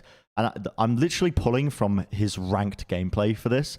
But there was a clip that popped off of him acing. I don't know if anybody else has seen this. Are you a tier 3 sub, Bren? Are you a tier 3 sub? I'm not a tier 3 sub of tens, but maybe I should be. But you keep coming out with these fucking stream bots. So there's a clip of him acing, and it's so fucking funny because he's tilted out of his mind at the ranked system because he's trying to play proper Valorant. He's trying to like instill ideas that clearly that they are practicing in the game, but it's ranked. So he's like, I forgot it. He's like, you can clearly tell he's tilted. He's like, I forgot it's ranked. Let's just have fun with it. And he just pops knives and he's critiquing every play he makes as he aces. And he's just doing dumb shit. And he's just outskilling. He's like, I'm just going to outskill it. I'm just going to outskill it. This is it here. It's like, okay, this guy's here. Just going to go over here. No supports. It's ranked. I'll just have fun with it. Yeah. And he's like, he's just effortlessly acing. But he understands the entire time that what he's doing is not... You can't replicate this in pro play. He understands that this is not, the ideal way to play Valorant. So it's, of course, this clip was the thing, because I think I would have been more inclined to agree with you. It's like, oh, wow, there was a bit of a risk here of, Tens not really reaching that next level of a player. But this clip, the fact that he was getting tilted at ranked, told me that he is. Brent, surely you didn't believe that he didn't think that was bad play already, right? Like... I mean, individually, it's not bad play there, but it's the fixation on it. Yeah, it's the fact that he was getting actively tilted in ranks, sure. and because like being like, because he's like actively trying to improve as a player. I see what you're cooking. Right? I'm following. Yeah, and he's like, fuck it, I'm gonna do what I usually do. But yeah, little moments like that show to me that he is actively trying to push himself. My main concern, actually, I somewhat disagree with you, somewhat agree with you, Josh, but I think my main concern for this team comes from somewhere else, because a couple of checkboxes that were there I listed for tens. The other one is that Def can call with the Brazilian duo in the mix and be comfortable. And that was a massive missed checkbox, in my opinion. And then also that the Brazilian duo could still maintain good form, even though they're not surrounded by familiarity, And that, I think, is still up in the air. But those are my bigger concerns than anything else. Pancada was good. Saucy was okay. Them together was really good. But them as a unit with the rest of the team wasn't that good.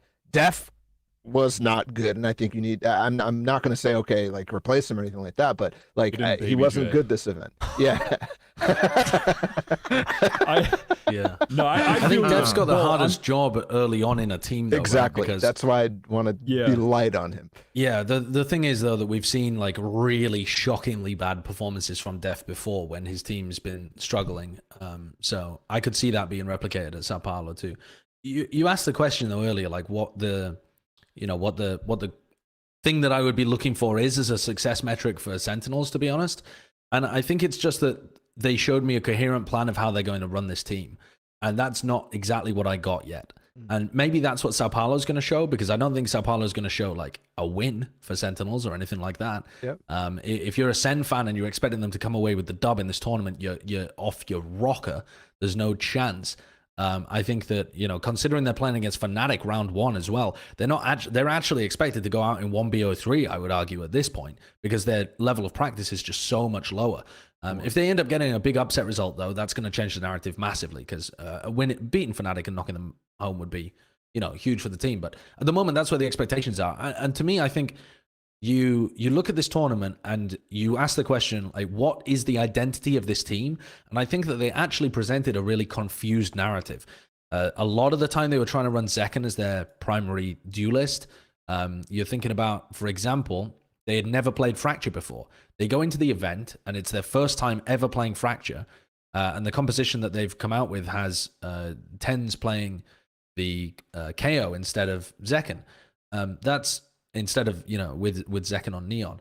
And that's not necessarily a big problem. Like, if they as a team want to be rotating Zekken and Tens around, that's fine. But that, again, it hits like things in the back of my head about Tens' flexibility, because I'm expecting him to be the primary duelist. I'm expecting them to want him to get more reps on stuff like the Neon. And I'm expecting Zekken to be fulfilling this this role as the flex player for the team. And I just thought the whole thing came away as looking very muddy, and I didn't understand the vision that they were going to take away from that. If you're Sentinels coaching staff and you come out the end of the Ludwig Tarik Invitational, what data do you have to work with for the future? I'm not really sure what it is, other than to me, I actually quite liked putting Tens on the like supportive role, but I'm not sure they're willing to sacrifice the drops 30 on Pearl aspect. So I don't know. I really don't know where they're going from here. Yeah, I think it left me with more questions than answers, because I agree with what Ball said with his criteria, but I feel like some of those criteria should just be a given with the player quality. It's like, well, you want to make sure these guys are playing well, and I agree. But I mean, it's not with 6 days of practice. I won't ever say that. Yeah, but individually, I mean, I don't know. There's. Well, but I don't think, regardless, I don't think the individual quality was bad, though, was it? I saw some great, people like. I thought. I mean, Yeah, no, Pancata was insane. Tens was insane. Zekken got a knife kill. Got 2. You got 2? No, you almost got a second. Oh, actually. okay. Yeah. But I don't know. That's just expected to me. It is muddy. I don't even. Yeah, I don't. They've had a week. They've had a week to prep. Yeah. But we got a deep dive. I think They're the team. They're You viewers. know what's unacceptable? Maybe it's the fucking fact that they've only had a week to prep. Actually, never mind. They had to fly the Visas. Yeah, visas. Yeah, they had a really rough situation with the visas, I guess. Yeah, you'd expect that there'd be a way to get around that in terms of, like, can they fly some of the others out so that they can boot camp in Brazil just for a little bit of time beforehand?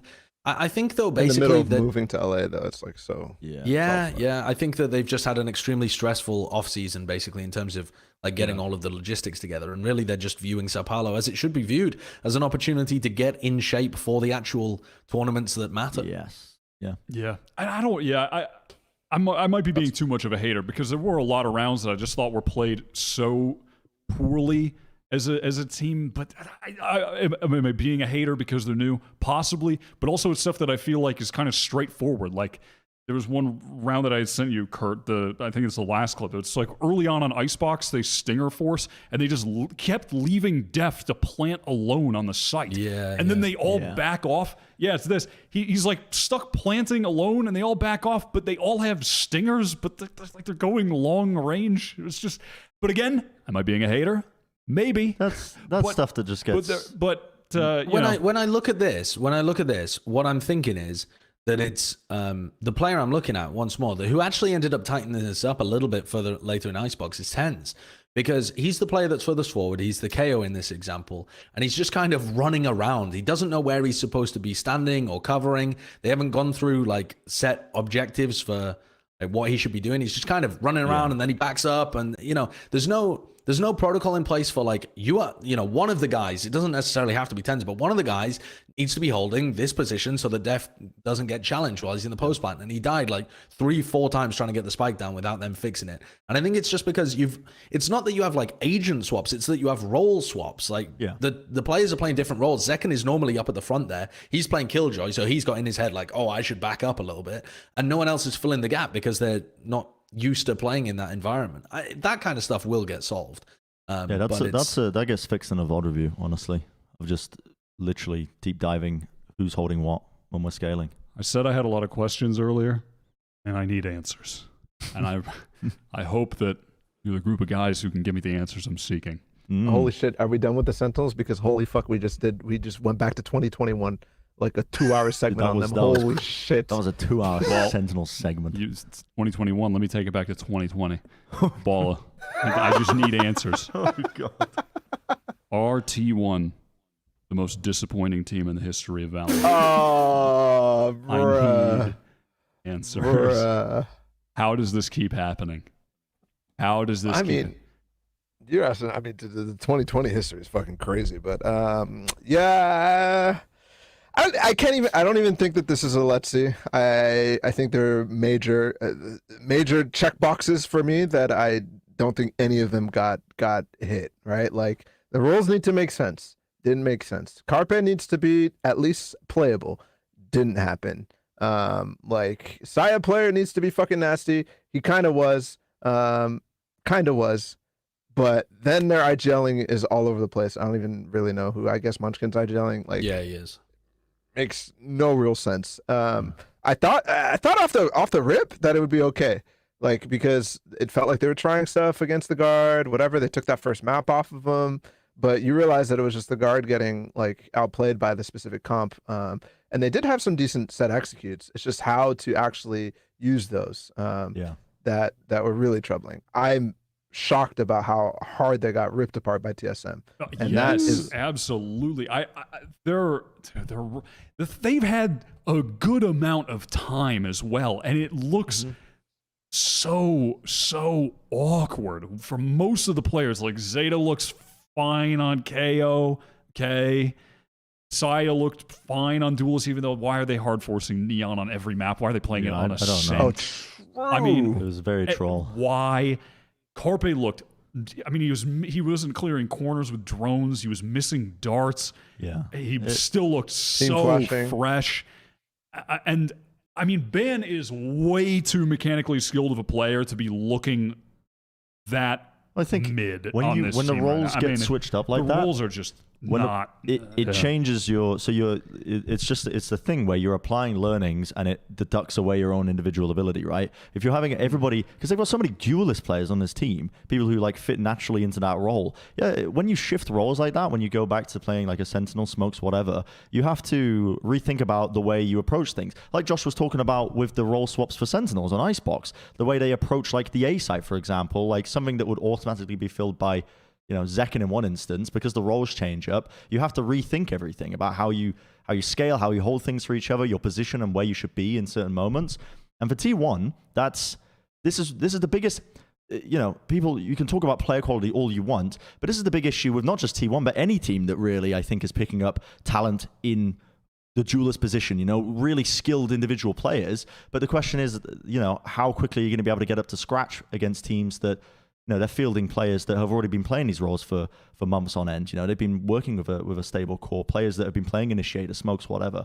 And T1, they showed some all right stuff. I thought, like you said, Bala, the executes are all right. I think you could see the Korean influence in that, where, especially in Korea, they love a lot of wholesale big utility executes where they're using the most and they have good ideas of how they want to approach stuff. But it felt like for certain individuals, it was just missing. Like Carpe, for example, just sometimes looked lost most of the time. And I kind of expected this, as much as, the org's making a big deal out of it about the GOAT returning. You can't just introduce somebody into competitive Valorant 2 years into the ecosystem and expect them to be able to compete against players that have been playing for that long. You just can't. My answer to the question that's in the lower third right now is, who the fuck expected anything of them? You need expectations for disappointments, I think. I thought they would be better than this. They have had these players on this team for a decent amount of time now. Like after Zeta leaving Cloud9, I can't remember if it was Munchkin first, but they had brought in Munchkin pretty early. Yeah, he was right after that. Yeah, they brought in Munchkin like immediately.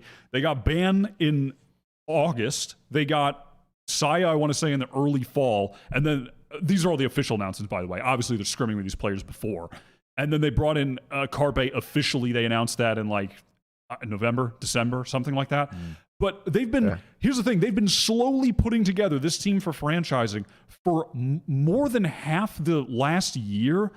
And they've been slowly piecing it together. How is it slowly pieced together, but yet it makes absolutely no sense with the roles? Like I thought that with this amount of time and how they've pieced this together, that the roles, they've already gone through the, like, well, Munchkin will be awkward on this role first, but he's been playing it now for a while, and they've been building around that, and now he's more comfortable. But it looks like they just started playing this like last week. It's just, it looks like they haven't made progress on the roles that they've swapped to.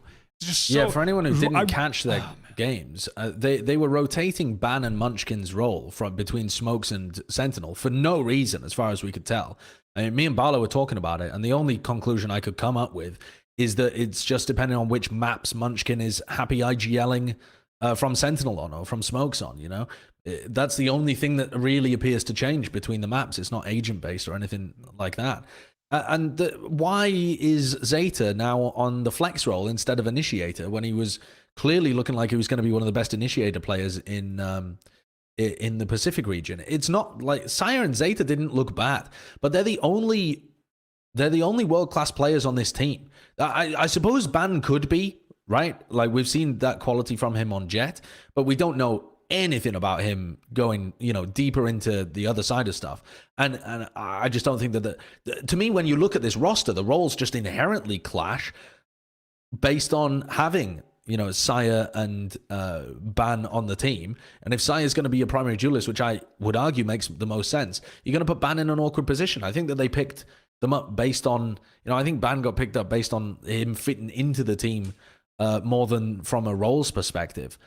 I don't think this team is going to do anything. You start from the Munchkin point of view as well. He's only ever been a good enough IGL to get like really weird mixed teams on Crazy Raccoon to global events. And then when they've been at global events, they've been shocking, right? I mean, in terms of like if you're comparing the global tournaments and the partnership systems like for like, they've been down at the bottom of that, right? Yeah. They've been significant. They've been consistently one of the worst teams to turn up to those events. And the IGLing's been all over the place. There's never been a shred of good IGLing coming out from Munchkin. So you've got such a massive mountain to climb in terms of the quality that he's got to demonstrate there compared to what we've seen in the past. And you're adding a brand new player in the mix who's been benched for 80% of the Owl season last year. I mean, what the fuck are they thinking? I don't know. I think this is a... Yeah. Flash. Oh my Lord. I mean, Oh, that's good.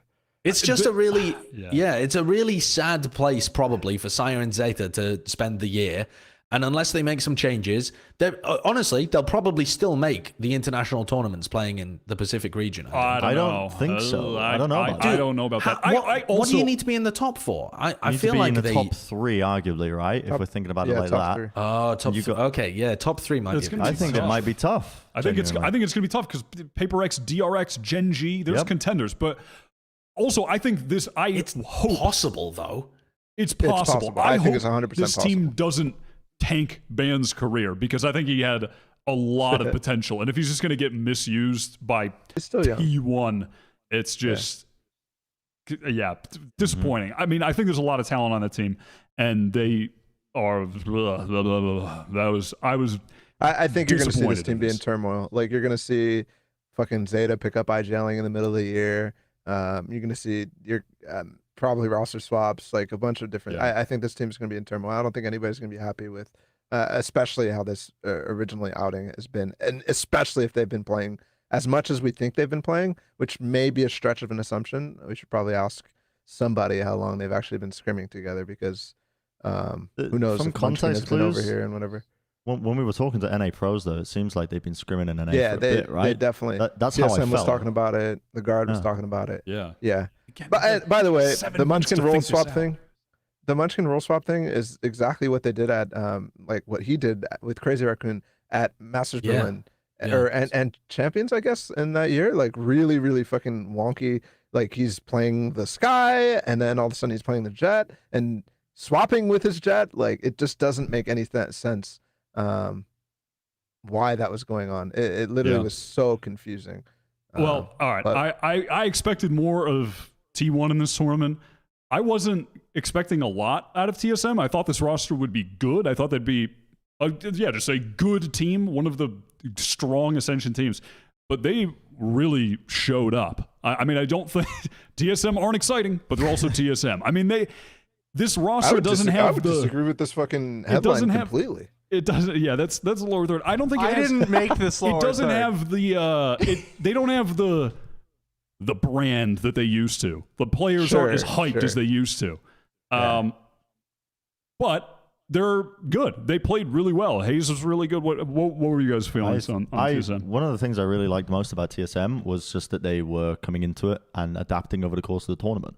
Where some, like Sentinels were just kind of obviously taking their foot off the gas a little bit for it. But TSM, I think for TSM and the Guard, the teams that are going to be competing in Ascension, this kind of tournament means a lot to them against these franchise teams. And they were coming into it. They were thinking about it. They were prepping for their opponents and what they were playing, thinking about how to counter it. I'm thinking like from day 1 to day 2 when they changed up the KJ setups to Cypher to try and counteract a lot of the Neon play that was coming at them. They had good ideas about how they wanted to break their opponents. And on top of that, like you had some standout performances from Hayes, I thought, as an individual. But TSM has always had...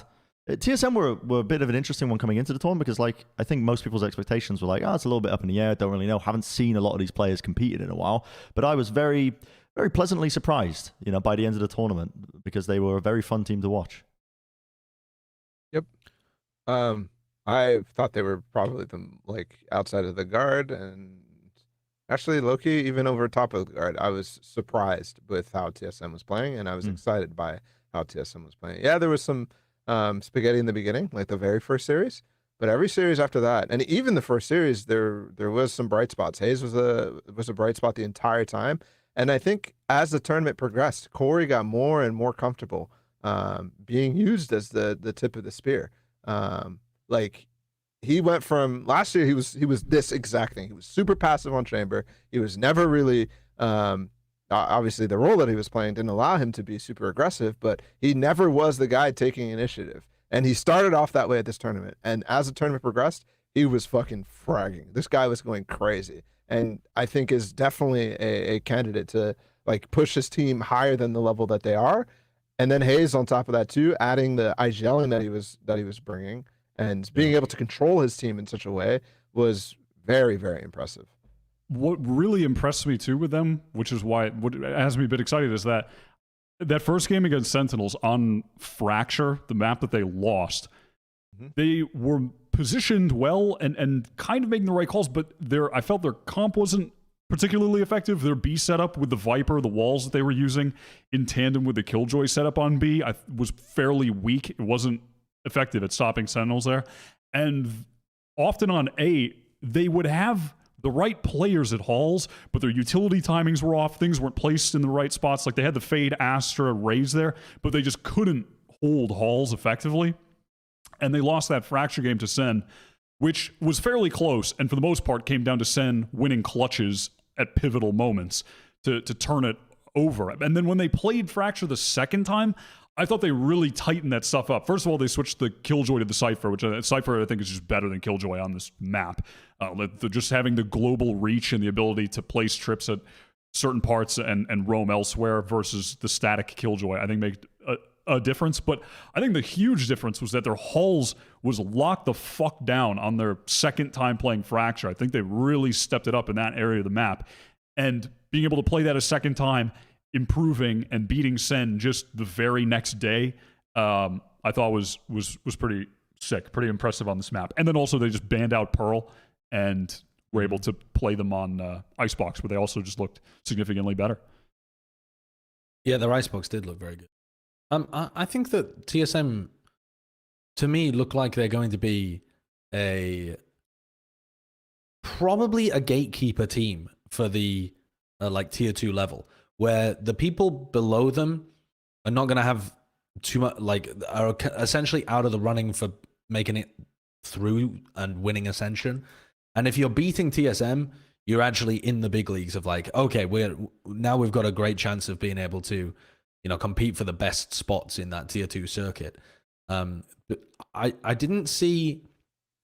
I don't think that I saw flashes of individual brilliance in the same way that I did from the Guard, and I don't think that their game plans and mid-rounding were quite as good either.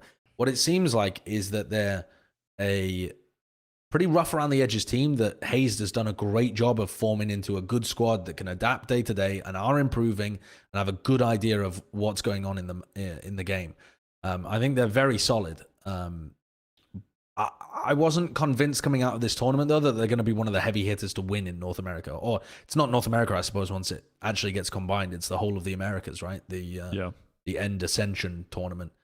But I think, especially with contrasting them with the Guard on, for example, how they played Fracture and how quick the Guard were at responding to stuff, where, a push comes through and the Guard have an instant idea of where they want to go on the map. It was just a little slower coming out from TSM.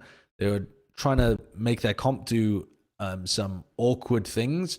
You were talking about Fracture and them locking down halls. They were often going for like mid-round pushes in areas that seemed a bit wonky. They had this like Viper Wall going out into the bridge as well that they didn't really use the whole of the first day, and then they started getting some value out of it. Yeah. So it seems like they're putting the pieces together to be a good team that's going to challenge people. But I wouldn't put my money on them winning and being a franchise team for next year. I have an emotional if you want to question. make a very early call. I have something of an emotional question for the three of you. What if I were to tell you that Hazed is the best Valorant player from the original TSM roster right now in 2023? Would you believe it? Who the fuck's on the original TSM roster? Wardell, Sabrosa, Cutler. Is this shocking to anyone? Is anyone surprised? It would have been shocking had you gone back in time and told me. Yes. Right. It's not shocking now because I know that, the players that looked like they had a lot of promise have fallen by the wayside. But it would have been shocking at the time. Yeah. It's just, I think it's pretty interesting how that's ended up the case. That he is still, or rather he has become the best player, the one who stood the test of time, is wise. I think it's possible that, that Sabrosa could still have, some promise as a player, but I don't even know. Is he even playing on a team right now? Not right now, no. No. Yeah. Wardell is playing with the Nation. I don't know if that's... I mean, we'll see how the Nation does in the LCQ, but yeah, I just think it's interesting to point out that after all this time, he's managed to just remain a very strong, consistent player. Yeah. All right, we're going to head to a break. I really need to go to the bathroom, and then we'll be back in a few minutes. Boom.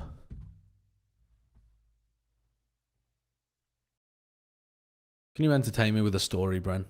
What do you want to know? Don't know.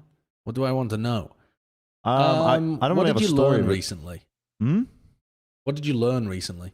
I would be a great QA tester for video games. Oh yeah, why's that? Because I like to, I get my hands on a new game, I like to break it, I like to break it. I was finding sequence breaks in the new Pokemon game. What is a sequence break? It's like, you have a set series of scripted events that you have to go into in an order. And like one thing happens after another. And a sequence break is like you've skipped some of the sequences in between and you've just like got into an area you're not supposed to be into. Right, I see. So that's Which what I've been Pokemon doing. game is this? Oh, the Scarlet New Violet Scarlet one. It games. runs like fucking shit. I have no idea why people are still buying these games. I mean, I do because it's the biggest franchise on earth, but it has appalling performance, like appalling. Yeah. But it's relatively fun. It's probably the best Pokemon game that they've made. I haven't even gotten pretty deep into it, but there's a lot of quality of life changes that make it pretty good. But you can't nuzlocke it either, really. Yeah, I saw people trying and it looked difficult. But it wouldn't be a problem if you could reset easily. But resetting on the Switch, you have to go into system settings and like delete save data, and then you have to play like an hour-long tutorial again. So I tried it once and reset once, and I was like, I'm not fucking doing that again. It's just horrific. But there are valid ways that you can like randomize your encounters and set it up. So we will stick to the old games, I think. Or we do the Infinite Fusion roguelike. Oh yeah, we should do the roguelike actually at some point. But I thought we were going to be playing Valheim from now until whenever people are free. I'm down actually. I'm down as soon as people are free. Paulo, are you playing Valheim with us? Paulo's not here. I don't think he's here. Dude, we should get the whole squad playing Valheim. Yeah, just a big group of us. Yeah, get Kerr, get Wyatt, get Connor, get Mimi, get Jack. Just everybody playing Valheim. I'm back. Hello. Dude, welcome back. Steph made mooncakes. They're the fucking best thing ever. Oh my god.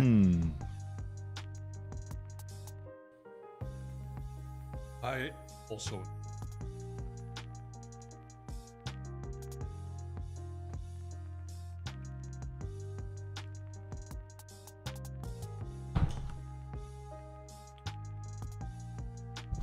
All right. Well, we still have 2 minutes. I'm chilling. I just used the restroom myself. Do we want to chill for 2 minutes? Yeah. I'm gonna eat a piece of chocolate. Yeah, get a little piece of chalk. Get a little piece of candy. Been fun.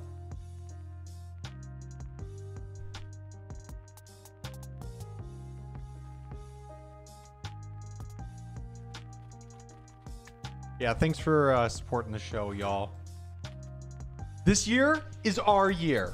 We're going to take over the scene. If any of you guys want to sponsor our show, feel free. If you sponsor our show with lots of money, I'll do a little dance. Yeah. And Bren's sing. been practicing this really cool little dance. Yeah. So it's like minimal, but like everybody But it's can like, understand it's it. like subtly sturdy. Yeah. It's not the You're milli. getting sturdy? I could get subtly sturdy for a big headline sponsor. Okay. Something light, you know? Something light. I'm going to fill up my water. I'm dragging us down to the wire. Dude, he only has 45 seconds to fill up his water. That sounds like it's gonna be difficult. It's going to be close. Got a big jug.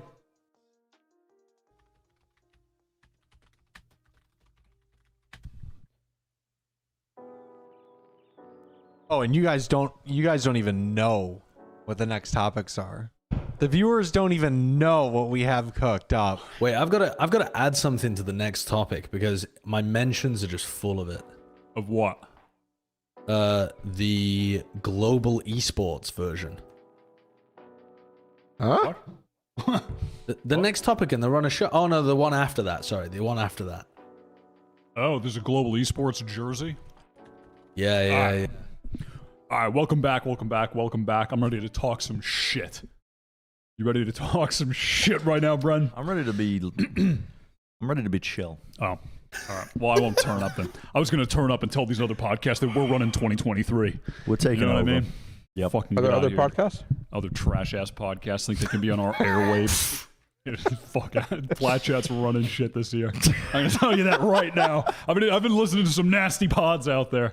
They're not doing it like us. What are you listening to? What's going on? I'm not We're just gonna get too declaring ramped up. war on the city of Austin. I'm not.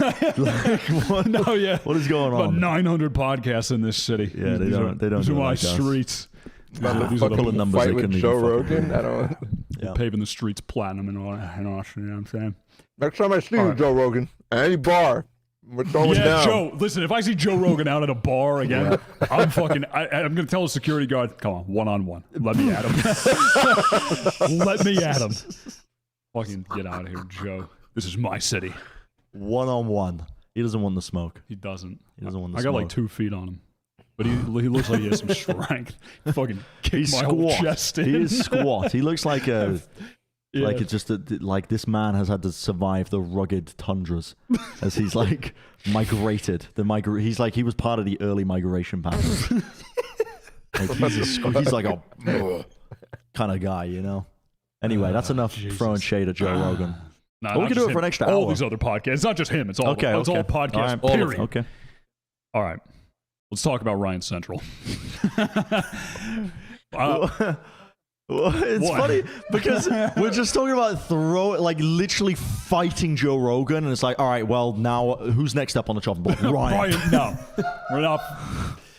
I'm not taking the aggression to Ryan Central. I like Ryan Central. Yeah, I like Ryan a lot as well. Ryan announced that he's no longer part of the VCT or will not be involved in the European side of things. He said specifically in the tweet, yesterday it was confirmed that I will not be returning to EMEA VCT in 2023 as a core member of the broadcast talent team. This decision was not mine, one of two.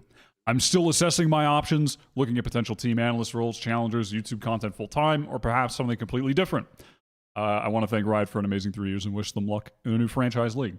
Now, I will start this off by saying that's crazy to me. Yeah. I think Ryan was great on the desk.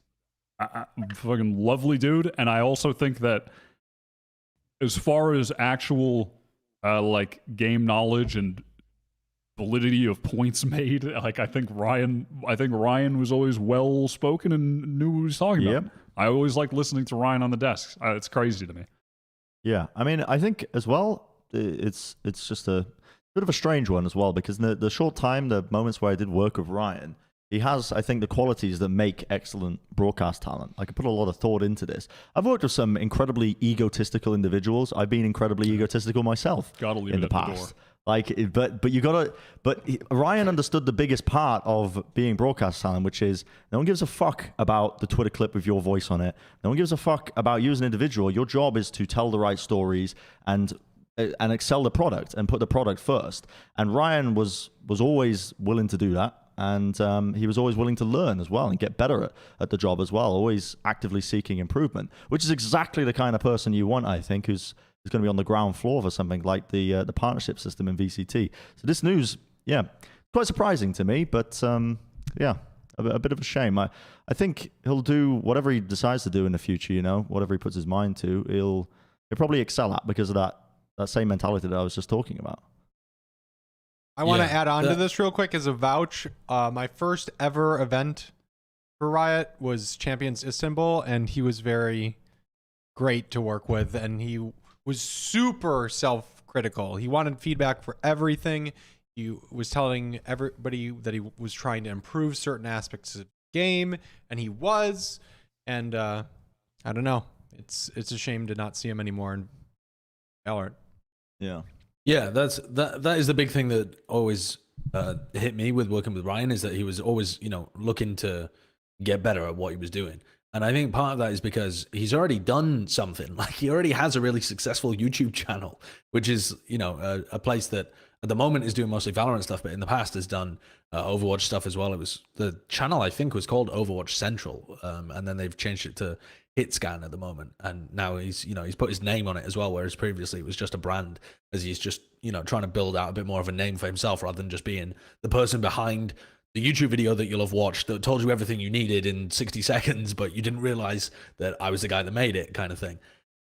So yeah, he's got a good skill set, and he's working to get better and better at the broadcast side of things as well. So it is a bit of a loss, I think, for the EMEA side, but I think it depends entirely on who they bring in as well, or what the overall vision is, because there's a few people that have tweeted out like, oh, not working at EMEA, but there isn't a full list of people that are working it yet. So it's difficult to see what does their desk look like. Is it a really competent set of people? Are they making it really small, and that's why there wasn't enough room for people involved? So there's a lot of variables here that we just don't really know. But yeah, Ryan was good enough to get invited to the last, I think, 2 champions, right? I think he was at the one in 2021 as well.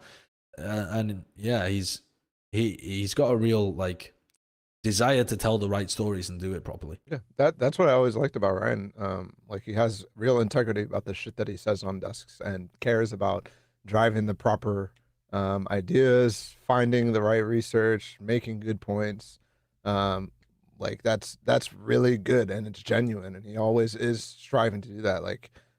Some people, we have less integrity about the things we say, myself being the person I'm being critical of. Sometimes I say some bullshit. Ryan is very, very much aware of like the stuff that he wants to drive forward, and I think that's really, really good with Ryan. It's a surprise. I hope that this doesn't mean we won't see him for any global events this year, but because from what I can tell, that's not necessarily like the entire thing. It might just be EMEA.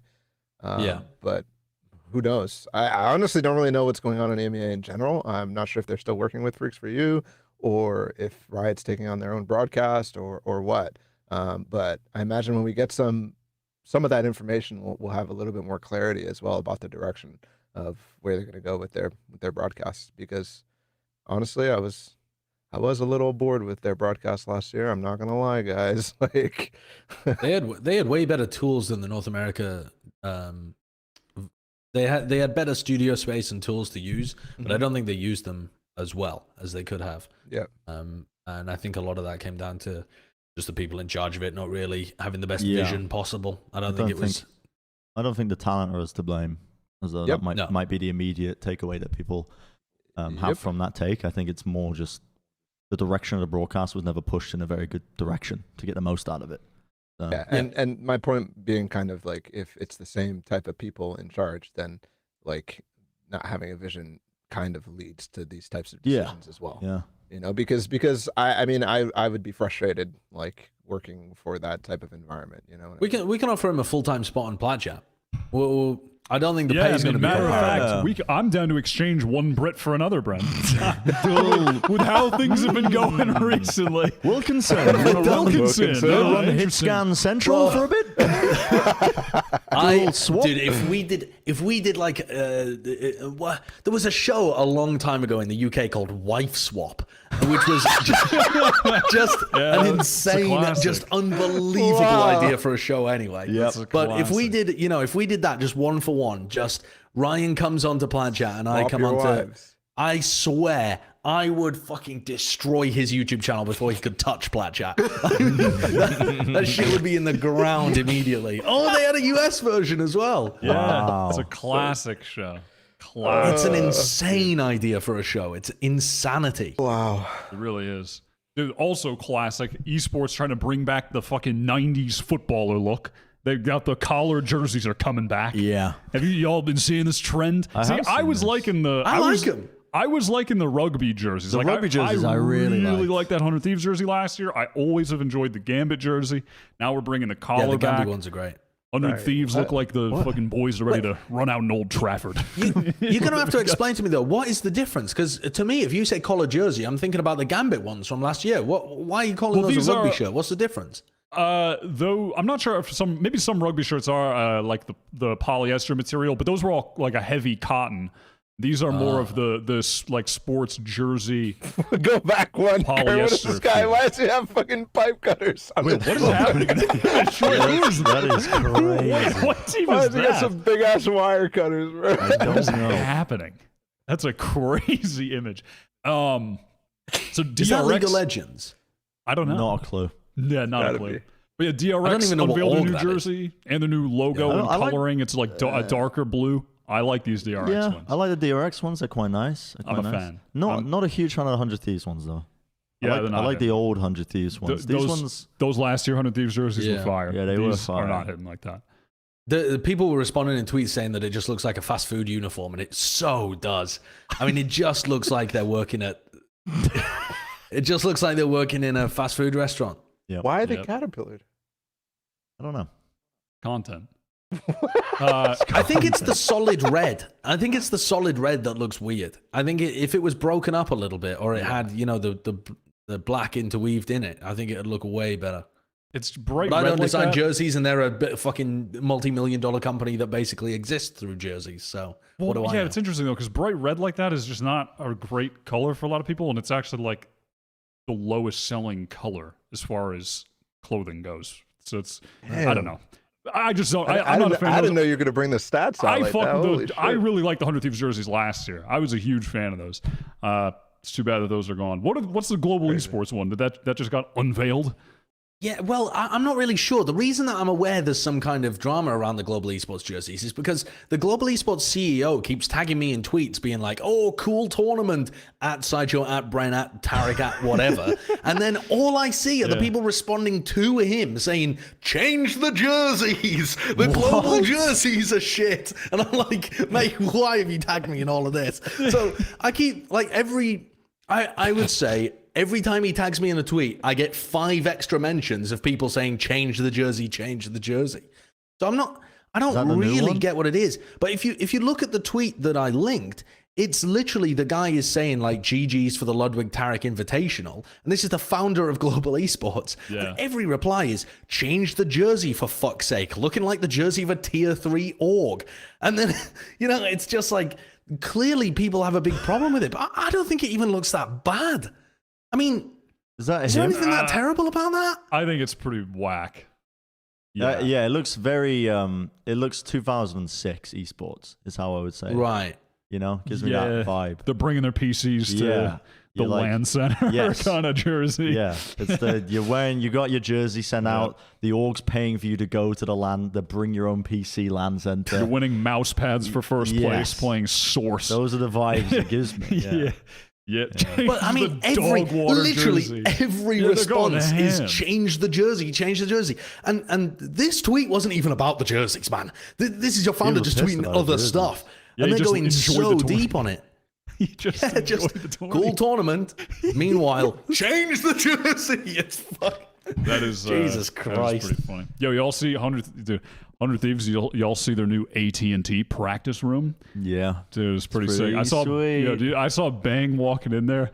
He had the iced out Jesus piece walking into the AT&T room.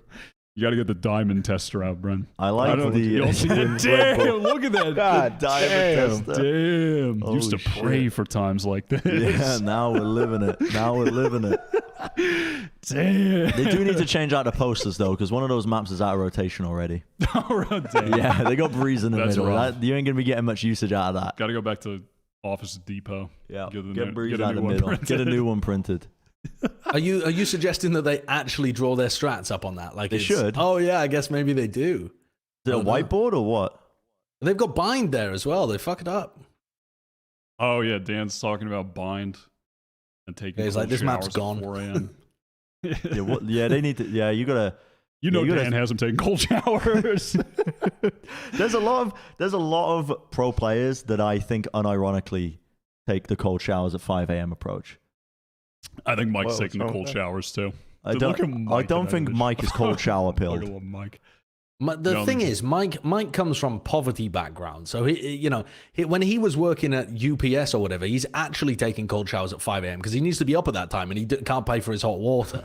So when you live that life, there's no reason to go back to it once you've made it. That's what I mean. I can't see Mike doing that. And before that, he was a farmer. Yeah, getting up really early to sow the fields. Yeah, he was picking corn. Yeah, he was out there with the corn, the crops. No way, really? Cows. Dude, they should make a movie out of Mike's life. There's only 2 jobs where he came from. Yeah. Humble 2 jobs. Yeah, there's crazy. Corn and packing the corn. And he worked for packing the corn at UPS. Wow. That's fucking wild. Now look at him. All right.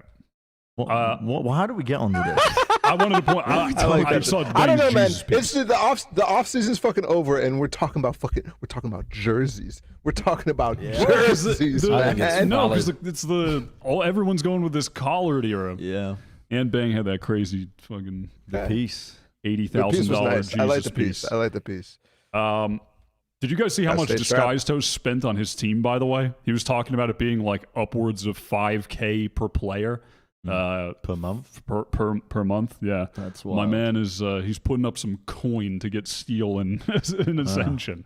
It's pretty crazy. But they made it through this first round of the qualifier. 4 teams made it through. And they were looking strong. It's like the Disguised team is a lot of the old Knights guys with Ziff, Gangsta, and Exalt. And then Steel is in as the IGL. And Knights never really had a great IGL previously, or for a while. They didn't really have one after Frosty left. And so Steel is in there, and then they have Clear, who's like a nasty upcoming player. And this is really their first big opportunity on a solid team. But yeah, Disguise made it through, and it was quite entertaining watching these games and from Disguise host POV. It was very hyped and excited, and I feel him. It brought me back. I'm gonna make this about me, but it just because when I had my tier 2 CS team with like Nismo and them, I was doing the same. I was watching those games on my stream to like 100 people. Yeah, but I was fucking pogging out of control. Same vibes. So I feel him on the emotional element. It was bringing me back. I could feel the emotions he was feeling, Brent. That's fucking dope, though. It was very cool to see them make it through and be a strong team. They look like a real contender. Yeah, definitely. I think fan favorites alongside like the nation in terms of just the amount of people that are going to be following them as they go deeper. It would be very cool to see them make it all the way, right? Because they still got matches to be played in LCQ. Is that correct? No, DSG's made it all the way. No, they qualified, right? Yeah, they're just waiting for the actual group to start. Yeah. I wonder, are they going to make a new logo before I hope they don't. No. official challenges begins? They Why shouldn't. would they? You just think they're just going to rock with the same logo? Yeah. The Disguised Toast made in MS Paint because he didn't have time. Yeah, I think it's sweet. I think it's. You think it's endearing? Yeah. What is there? No, it's what not- would the real logo be? A piece of a bread, a loaf of bread, like it's. Yeah, it'd just be like a slice of bread with a mask on it or something. Slice of bread, Zorro mask. There you go. Or slice of bread with the Groucho Marx kind of thing. You just on. want Disguised Toast logo as the logo. Why not? Why wouldn't you use that? That's no, 'cause brand I think awareness. it gives something a little bit more. I mean, I don't know. I like the MS Paint look because it gives a very grassroots feel as they head and compete for Ascension. I think it's. But they're not really a grassroots team. I mean, they are. Obviously, they are. But it's not like they are a team out of nowhere that aren't being paid, that are amateur players or stuff. You know, that you've got Steel on there that's a very well-known player. That's right there. And then I like this. Yeah, This you is like nice. that. You just think this they is stick nice. with that. This Okay. is, All right, it's fair down enough, to fair enough. earth, you know. It's down to earth. If they just sold a blank white T-shirt with just that printed on it on the front, That would actually be kind of I fire. would buy it. I'm not gonna lie. That'd be, Yeah. that would Sorry, a nice blank oversized white, tee. but with a yellow square on Yes. it. You wouldn't even sell the T-shirt. Wouldn't even be the yellow background color. The T-shirt is white. yeah, I think that would be fire. You just lean into the whole like, That's very ironic. yeah, you lean into the ironic moment. I like of it. that. I think that would be is, sweet. Ball, for the audio listeners, is he's hitting his microphone with his head. He's trying to knock himself out right now. You don't have anything to contribute to this one, Balla? I got nothing, bro. We're talking about logos now. Oh my god. No, we're talking about Disguise team. We're talking. Oh, okay. Give me a take on the roster and their performance, and where do you think they might go next? I honestly, I was better than I expected. I'm not gonna lie. I didn't expect them to qualify first try. I've been kind of losing faith in Steel, but maybe that was just because of T1. So, pretty good surprise. Didn't watch their games as well as I should because I was traveling. What else do you want me to say? That's Cool all team. I needed. Yeah, Nice. I like the team, and I like the role that Exalt is in. I think he's playing Yes. really well right now because he was playing a while ago. He was playing Duelist, and I thought he was a really mechanically skilled player that was one-dimensional. And then he started playing Initiator with Knights, I believe, but that team was kind of haphazard. And I don't think they really had a strong IGL or vision when he was on that team. And now his Initiator play with this team is really strong. So I feel like these are some good pieces for Steel. It's like the same formula as T1. I think the pieces are just better. You get the grizzled vet IGL around some talent, but I just don't think the talent on T1 was really that talented. But I think these guys are had a lot better. They had a couple people I'm like, oh shit, like this is gonna be nice, but yeah, it didn't like all of the pieces weren't like insane. It was like remnants of old teams or whatever. Yeah, it didn't ever really make coherent sense as a whole. Whereas this does. It feels like a Steel-led team that is, bringing up some up and coming players. That's like the entire identity. Yeah, I'm liking it. I'm liking the roster. I also we're just gonna keep talking about the NA qualifiers here because the LCQ is underway right now. They played like the first day yesterday. As this is airing, the second day will be played after this episode, and there are going to be 2 more teams that qualify. Will the nation be one of them?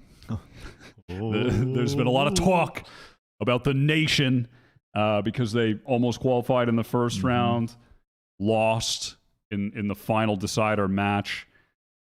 This is so sad. Now they're back playing the LCQ. But were they going to play the LCQ? Was Stewie 2K going to leave? What is going on? Why with was the that a nation? rumor?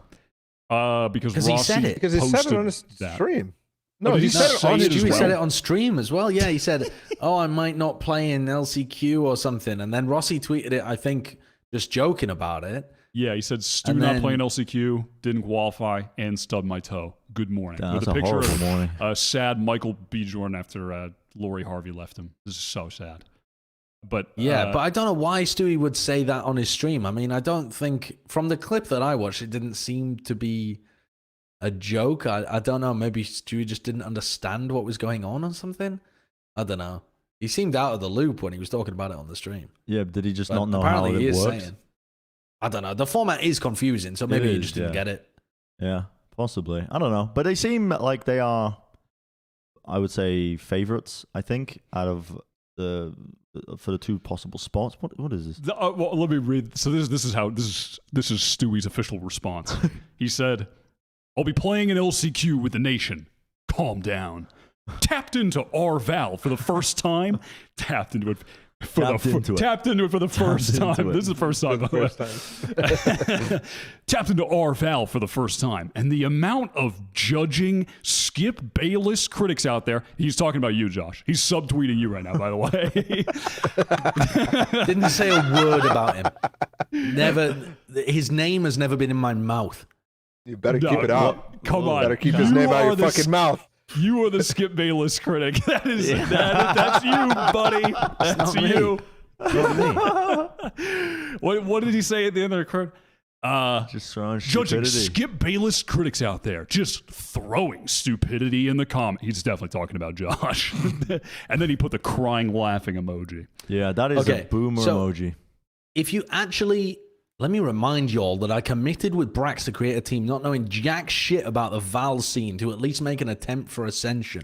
So calm down. No one likes a Skip Bayless on Reddit spewing whatever you think in your tiny brain is valid. He's talking What to you. What an outrageously defensive comment when you admit that you started a team for Ascension without even knowing what the scene looked like. That's just moronic to begin with. Why would you start? Why would you go There he so goes. fucking There's hard? Skip Bayless, motherfucker. We got the beef. We got the beef. There's Skip. There's Skip. By the way, the R Val, I mean, dude. r/Valorant, like the actual Valorant subreddit, obviously not what he was talking about. He's talking about Valorant competitive. But I just thought for a second, I wonder if anyone has any idea what's going on the R Valorant subreddit. So I looked at the top from this week, which that was on the 14th. It would come in there. You just got a clip of Chamber, a clip of Yoru, a clip of Sage, a clip of Omen, a clip of playing Marshall, something telling people that they need to remake, how to counter Killjoy's lockdown with Phoenix. Then you have the first thing that is anything to do with esports, that is Riot Games exposing the truth, which was Slime with a fucking shirt on his head talking to the devs during the Ludwig Tarik thing, which isn't even to do with esports. I mean, there's nobody on the r/Valorant subreddit that knows who Skip Bayless is. Never mind knows who Stewie 2K is. They're out of touch. r/Valorant's out of touch, bro. I don't know what the fuck. They don't know all of the juicy drama that they could be tapping into. Can you imagine the clout that they could farm? And instead, they're just posting Yoru clips. Man, there's juice here. There's drama here. What is going on? What is this? What is this? Headset Kid new agent. I saw this kid wearing his headset the wrong way, but still looks good, so I made an agent out of it. What? What the hell? It was actually Why kinda was the fire. child wearing his headset like that, though? Because Does bro, he think he has to speak Bane. into one side of it? don't Like know. it's his mic? Bane. That really is. I mean, that is such a Reddit post. But all right, we're going. What are we guys, talking about? we're losing the plot. Yes. Do you think? How do you feel about the nation? Are they they are destined to implode? Yeah, I mean, Are yeah, they? right. Yeah, but 100%. they'll probably roster. qualify before they do and just fuck the entire They're thing going to up. qualify, and then Brax is going to go to TSM and get put on the bench, and then Ordell's going to. I don't know, not fly to the boot camp. I don't know, I'm just making shit up. But in general, it's a free agent team that looks pretty good right now, but also doesn't have really like the roots together. I mean, maybe they're good friends, but like it's not like they have a coaching staff. It's not like they have this. It's not like they have that. They're not making any salary. Like, of course, one or two or three of these players is going to get poached eventually, and it's going to break up the team. It's like it's written in the stars, 100% destined to implode. All right, Paulo just gave you the facts. Say less, King.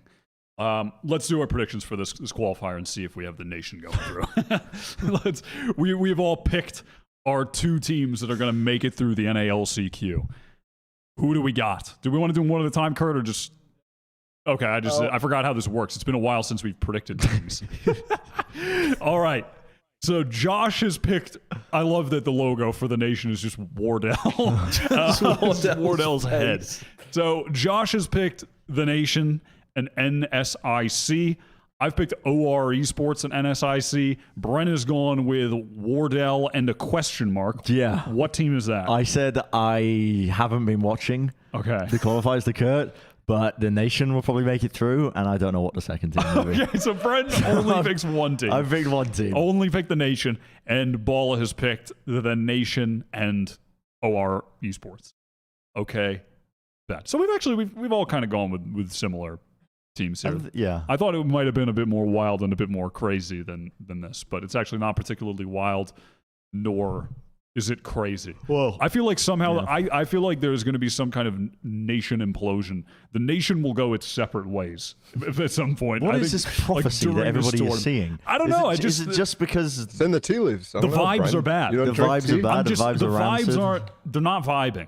So I'm not going with them. I still think NSIC they have very good players, good talent. The teams that they lost to in the first qualifier were both teams that qualified. Yeah. Yeah. I think they're a strong team. OR Esports as well. I think they lost to the team with like con artists in them. I forget their name. They didn't qualify. Silk Road. Yes, Silk Road.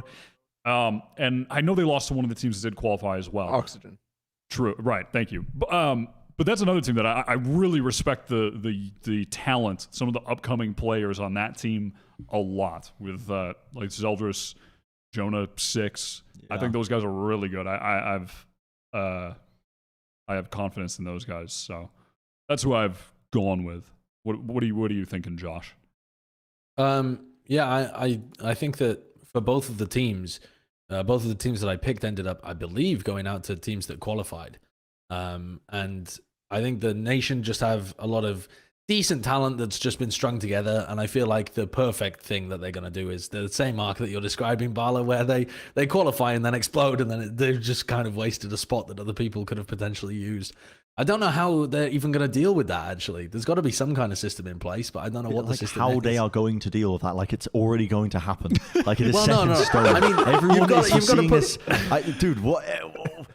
You've got to put some kind of protocol in place in case teams Yeah, you disband, do, though, you because you're do. going to have amateur teams involved in challenges.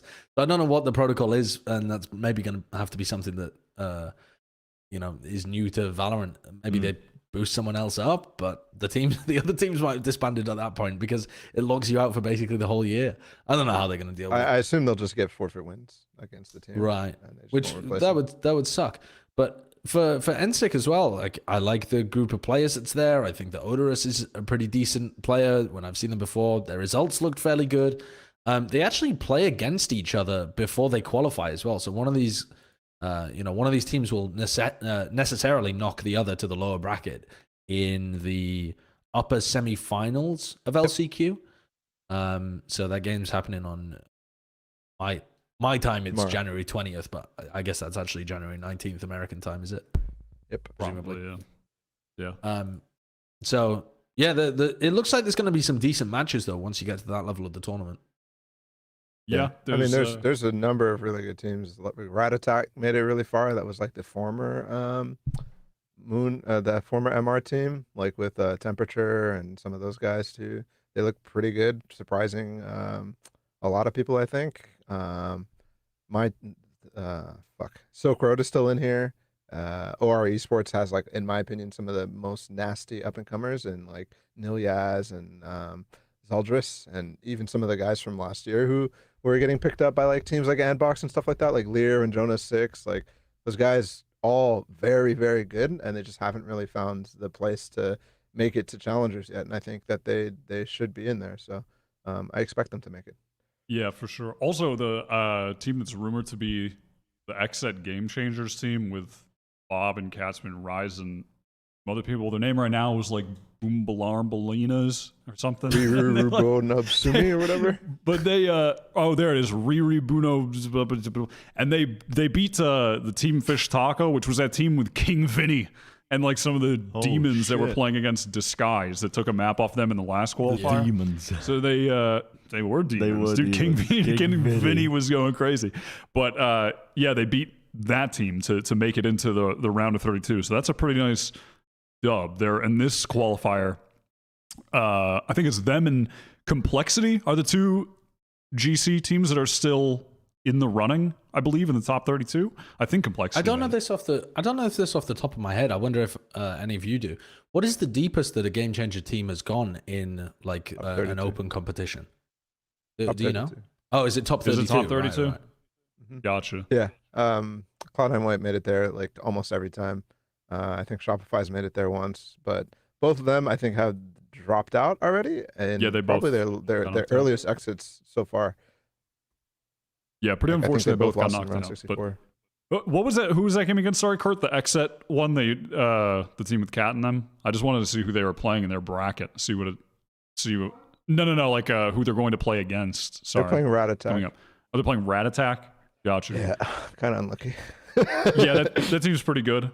Yeah, it's possibly doable, dude. I'm not gonna go on a random ass temperature rant, but that dude is Nolan Pepper. Nolan Pepper has Popping gotten the off short again. end of the stick. I'll tell you that. That dude's good. All right, that's everything. It's time for the log. Oh, there we go. I wasn't ready for that at all. I didn't know. I was not ready for that. When you said Scared lock the it shit in, I I was was like, like, what? what? Yeah, I was like, I think we already did that. All right, weekly award time. Let's cook. Dude, this new update rules.